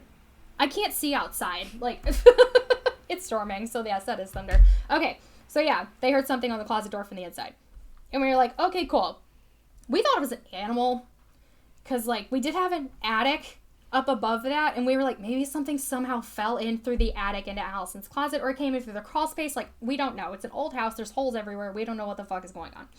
And so, our babysitter called animal control. No. Wait. I don't remember. She called the police and animal control, but I don't remember which one she called first. The animal police. I can't remember. Or no, she called the police first. Because she was like, we don't know, like, she panicked, basically. She was like, okay, we'll call the police. Like, we don't know what's going on. Freeburg police show up. He goes upstairs, and he's like, he leaves, and he's like, I'm not dealing with that. Call animal control. But we were like, Are you serious? Yeah. He was like, I don't know what is in there, but I'm not dealing with it. Here's the number for animal control. We were like, okay, cool. And so then we called animal control. That's cool. It's just a bunch of children. Yeah. And a slightly older child. Yeah. To care for them. And it was an elderly woman was our babysitter. Yeah, this was an adult, like, watching us. Gotcha. Yeah, and so, we called animal control. Animal control went up, and they were like, there's nothing in there. And we were like, what the fuck do you mean there's nothing in there? There were no scratches. There was no fur. There was no hair. There were no feathers. There was nothing in her closet. Literally nothing. So, I think... Okay, but the policeman heard it too, yes, so... they heard it. No, the policeman heard it. We all heard it. And so, I think that was a ghost. I don't know what Allie thinks it was, but but that's what I think it was. So, yeah. Trying to think. I only have a couple more, like, little things. So, we moved out to move into our new house. And like I had said, my uncle owned the house. And so after we moved out, he hired my cousin, who is a contractor. And my cousin is the one who built our new house to, like, just renovate it a little bit, said he could sell it, said other people could use it as rental property because he was trying to offload his properties and stuff. So we were still coming in and out. We did a very slow moving process. And so we were still coming in and out. And so at one point, I think we'd probably been out for like a month and my cousin was still renovating it. Our upstairs bathroom flooded because somebody left the kitchen, or the bathroom sink on. In your new house? No, my old house. But, like, Gotcha. David hadn't been upstairs. Like, no one had been upstairs. So we don't know who the fuck did that. And then, the last time... The wet bandit. Yeah, and so the last time I went into this house, so Allie and I would just, like, go by there just to see, like, what all my cousin had done and stuff. But we went when he wasn't there because we didn't want to get in the way. And we still had keys. And so, I walked in the front door. And remember, I can't see up the stairs from the front door because the stairs are facing the opposite direction. I walked in. I made it about... I put both of my feet inside the room, basically, is what I ended up doing. And I just knew that if I looked up the stairs, if I went around and looked up the stairs, there would be something up there. Because whatever was in the house was really mad that we moved out and really mad that we were renovating the house. And I immediately just turned around and left. I have never, I mean, obviously I haven't been back into the house now because we've been out of it for like 5 years. I never went back into that house. And it wasn't done for months. Because it was mad, guys. Like, I couldn't go back into the house. It was mad at us. Nope. Ugh. Nah, Yeah. Not about So it. That's okay. all, I guess, I have for today. Yeah, this is why when people tell me things about, like, their haunted house, or even earlier when you were like, yeah, this happened, I'm like, yeah, that's fucking normal. That's, like, all that happened to me as a child. Isn't that what your house is supposed to be? Yeah, that's what happened to me. Aren't you supposed to be traumatized? Yeah, it's fine. Yeah, also, I should mention, other than that one nightmare when I had sleep paralysis, after I moved out of that house and, like, moved into a dorm or whatever, I have not really had nightmares ever since then. Like, at all. It's very odd. Like, even just in my dorm, and I wasn't on my sleep meds yet in my dorm, and so, like, nothing. Don't have nightmares anymore. Lucky you. Yeah. I haven't... I mean, not lucky, I know, but... yeah. But, like, you know. that just, I think, just goes to show, like, yeah, it was my fucking house giving me those, not just my brain throwing a hissy fit. Throwing a hissy fit about other things, but not that. Right. Yeah, so, yeah, that's my haunted house. I'm really glad we don't live there anymore. Oh, and then, this is so at my new house, so my ceiling fan, this isn't a ghost, but I thought it was, my ceiling fan is on a remote at my new house, and so I was in my room, because my mom was nice and gave Allie and I, like, our own rooms in this house, and we're both down in the basement, and so I was in my room, and my ceiling fan turned itself on, and I was just like, no. And so I went upstairs and found my mom, and it's calmly, I was actually very calm. I was very proud of myself. I was like, my ceiling fan just turned itself on? And they all busted out laughing at me, and I was like, no, guys, it actually turned itself on. And we eventually figured out, we had a ceiling fan outside, like on our porch, that was also on a remote, and they were on the same frequency. But for a minute, I was like, it fucking followed us here, and it turned on my ceiling fan.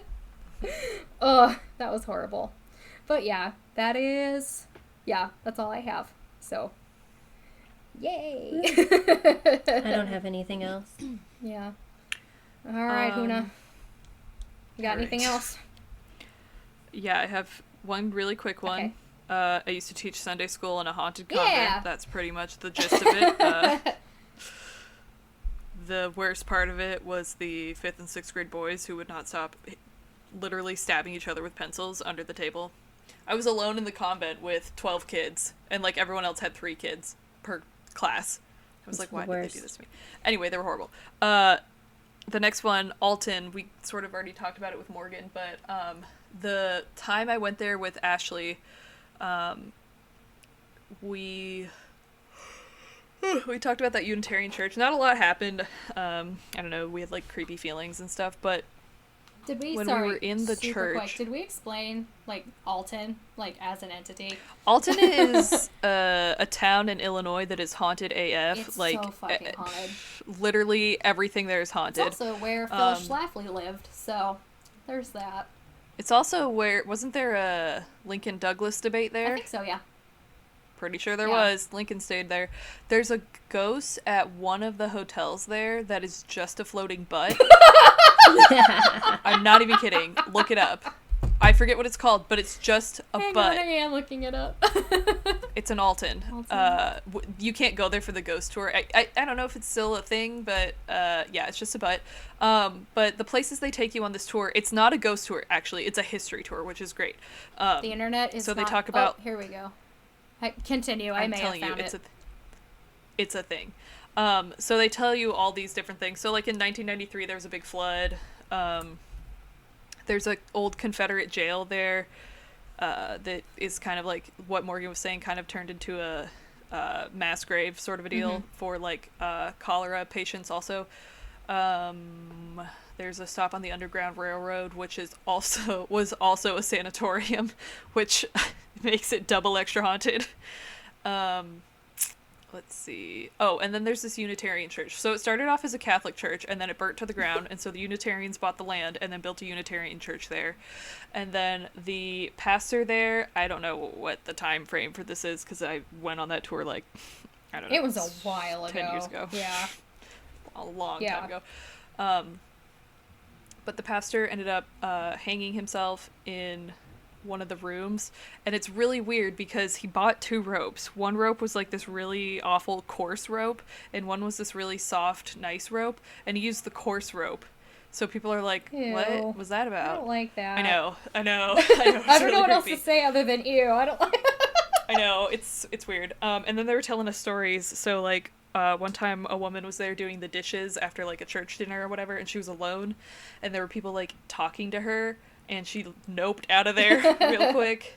And the company I went with used to do overnights there in the basement, because the basement of the church is so freaky, but they had to stop them because they had a guest stay with them who had a pacemaker, and in the basement something stopped her pacemaker. No thanks. Like, she was dying and they carried her out, and once they went outside the church, she was totally fine.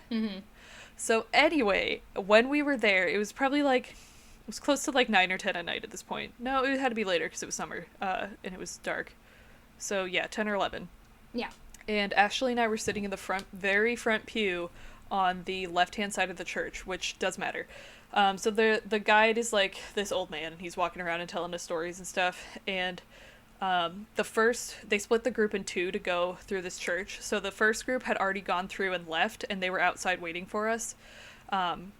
And so there should have been no one in this back room that Ashley and I were directly facing. So right in front of us, there's this really big, heavy door. It's like solid wood with stained glass, and it slides, but you really, really, really have to push it. Like, we all went up and tried it. So we're sitting there, and again, there's nobody in the back. Everyone has already left. And that sliding door just starts to open incredibly slowly in front of us. And we were like, that is moving. And then our old man guide, who had a cane, like, hobbled up the altar and, like, went back there and looked around. He's like, there ain't nobody here. And, you know, so that was the first creepy thing that happened there. Yeah, the door opened by itself. And then we were in the back, and Ashley was just like, she just started freaking out. Like, she's like, something's wrong, my neck hurts, I don't like this, I don't want to be here. And we hadn't heard the story of the pastor who killed himself yet, and she was just standing there, like, rubbing her neck, like, my neck hurts, I don't like this, And I don't should feel say, good. And then that is very out of character for her.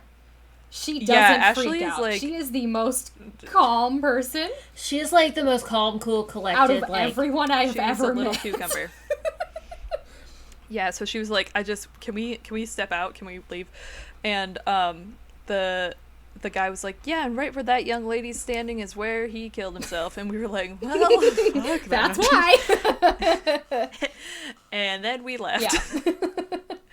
But that Unitarian church, 20 out of 10, super haunted. I highly recommend it. Yeah. Okay, last but not least, I gotta talk about this main house really quick. Hold on, I need to take a sip of water. When my cousins got married, that sounded like my cousin, two people who were related. When my cousin married his wife,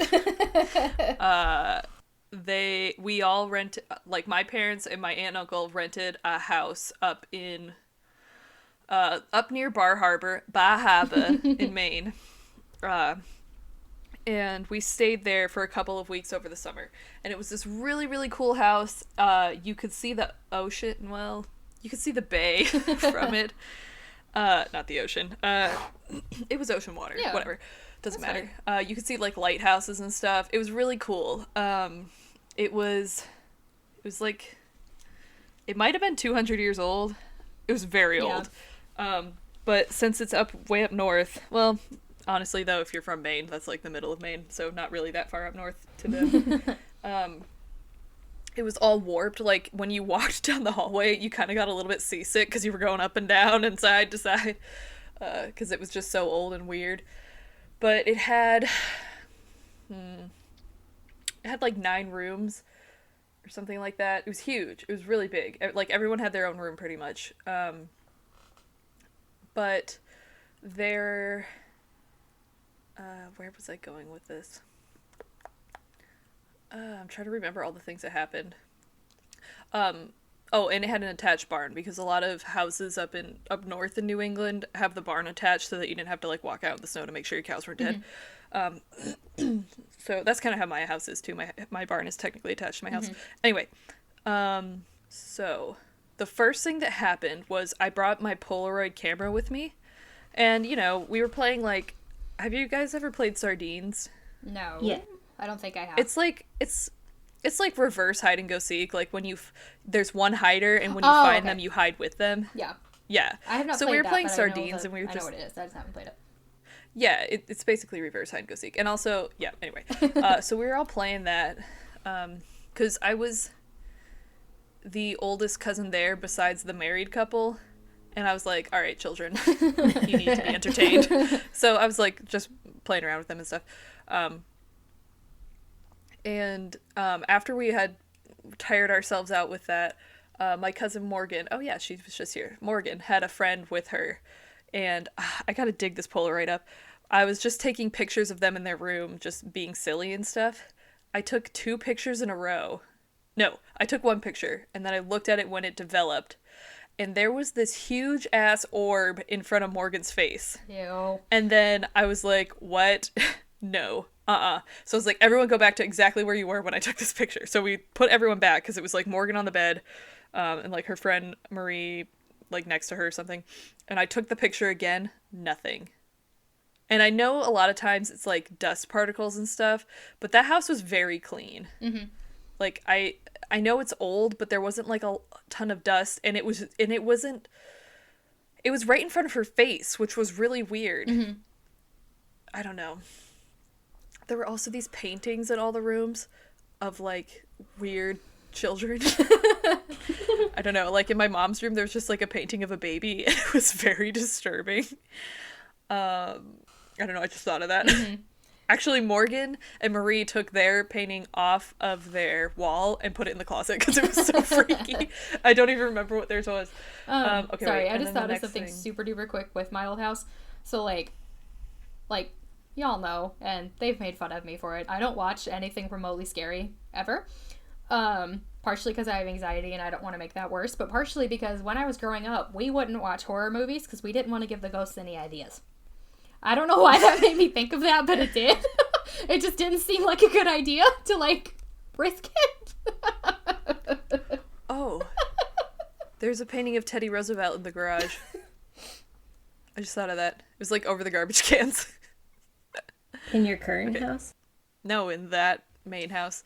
Oh. Because, I mean, like, anyway. I've got a picture of Gus in my dining room, so it's not weird to me that people have, just random pictures of old people in their house.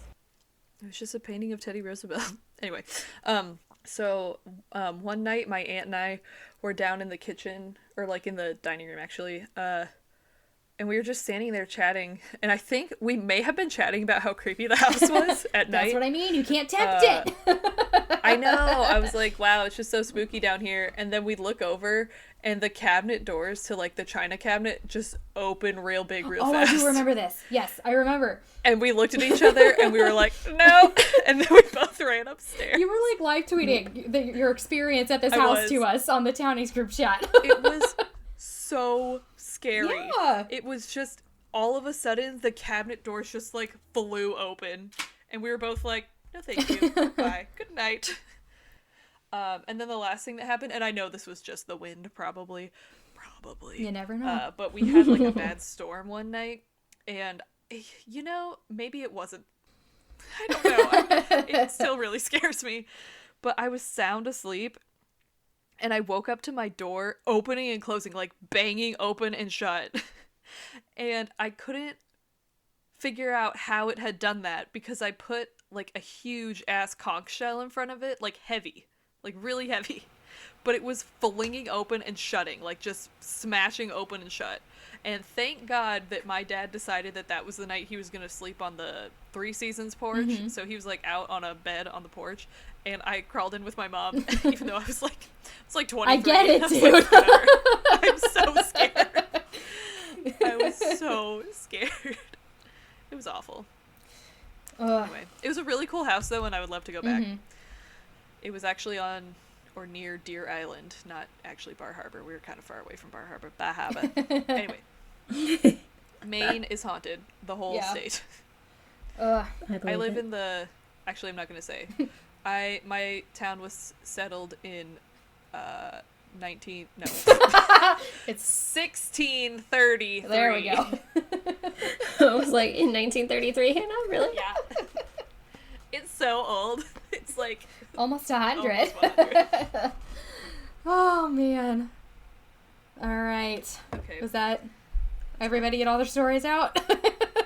Yes. I mean, probably not. I know. But... I can probably think of more. Like, I did check with Allie, though, to make sure that everything for my house was covered. I mean... Yeah. And I mean, hell, I remembered one while we were talking. Like, I'm sure there's more. Just my brain don't work, so... Yeah. Yeah, and this is 2.5 hours long right now. So, I mean, there's a lot I'm gonna have to cut, so it's not a huge deal. But, yeah, I mean, there were times when I was just chatting to Well, and we also spent like 10 minutes trying to figure out how we were going to actually do this, so like that needs to go. And this conversation right now. Okay, so okay. Happy Halloween, everybody. Happy Halloween. Go vote, or I'm going to sick the ghost of my haunted house on y'all. You know what's scarier than Halloween? Having Trump Seriously? for 4 years. Yep. Just saying. Oh God. Yeah. Just. I literally Please don't make that a reality. Right before we recorded this, I watched the SNL cold open that was the debate, and it honestly made me cry because I was like, it's so funny, but it's so true and it hurts. Oh. Excuse me. All yeah. Right. Happy Halloween. Go vote. This is the last time we can tell y'all to go vote, because the next episode after this comes out the day after the election. So. So it might just be us crying. Well, for no, an hour we and a wouldn't have half, We're recording it before the election. Oh, yeah. You're right. I'm so dumb. See, recording days really trip me up. Yeah. So like, I already have. You know the group chat. So like, I'm going next. I picked a political topic. Because it's coming out the day after the election. Shannon's getting political. It's not related to anything like going on now. It's an older thing. Also, can I make an announcement? I apologize for my Salem episode. Oh my! And hopefully this next second time will part be better. Will be better. Yeah. Listen, I just didn't. It have just needed time. a little bit more organization, and I think it would have been good. You know what I mean? Want to die because it was so embarrassing. It's fine. You'll make up for it next time. It was. We were real chaotic. Sorry. Yeah. Also, Shannon yelled at us. It's okay. Yeah, don't worry. I only cried like 7 times. Not because of Shannon, just like generally. Well, that's the other thing too. Like, it's fine for y'all to say to embrace the chaos. I have to try to edit the chaos into something that isn't chaos. We are living a total lie. Okay, we say embrace the chaos, but quite clearly we have not embraced it yet, and it really stresses us the fuck out too. So like, Look, Hannah and I just like to deny the fact that we're stressed about it, but Yes, we're also we denying are the very chaos. thankful that Shannon keeps us But on topic and on task. I'm not a push it down and wait for it to go away kind of a person. Well, Yeah. try harder. No. Okay, I have to go. Okay, y'all. that's fine. I was done anyway. Okay. But yeah, so the next episode, political thing, I'm going to have not a speech, but just a little spiel about things with the election. So, yeah, we will see Okay. how that all goes. So, yeah, all right. Happy Halloween, everybody. Happy Halloween. Bye. Thanks for listening to The Triad. Our music is by Scott Buckley. Our audio is recorded by our sound engineers, Craig Bott and Audrey Credo. If you like the show, please rate, review, and subscribe on Apple Podcasts, Spotify, or wherever you get your podcasts. You can also follow us on social media. We're on Facebook, Twitter, Instagram, YouTube, and Tumblr as The Triad Podcast. Our website is thetriadpodcast.wordpress.com. There, you can find information about our latest episode, including the show notes and sources. We're also on Patreon as The Triad. Currently, all Patreon funds will go towards the cost of hosting the show. Each tier has its own rewards, but every patron receives our undying gratitude. Do you have comments, questions, or stories? Email us at thetriadpod@gmail.com. And thank you again for listening to The Triad, where we're spooky but sensitive.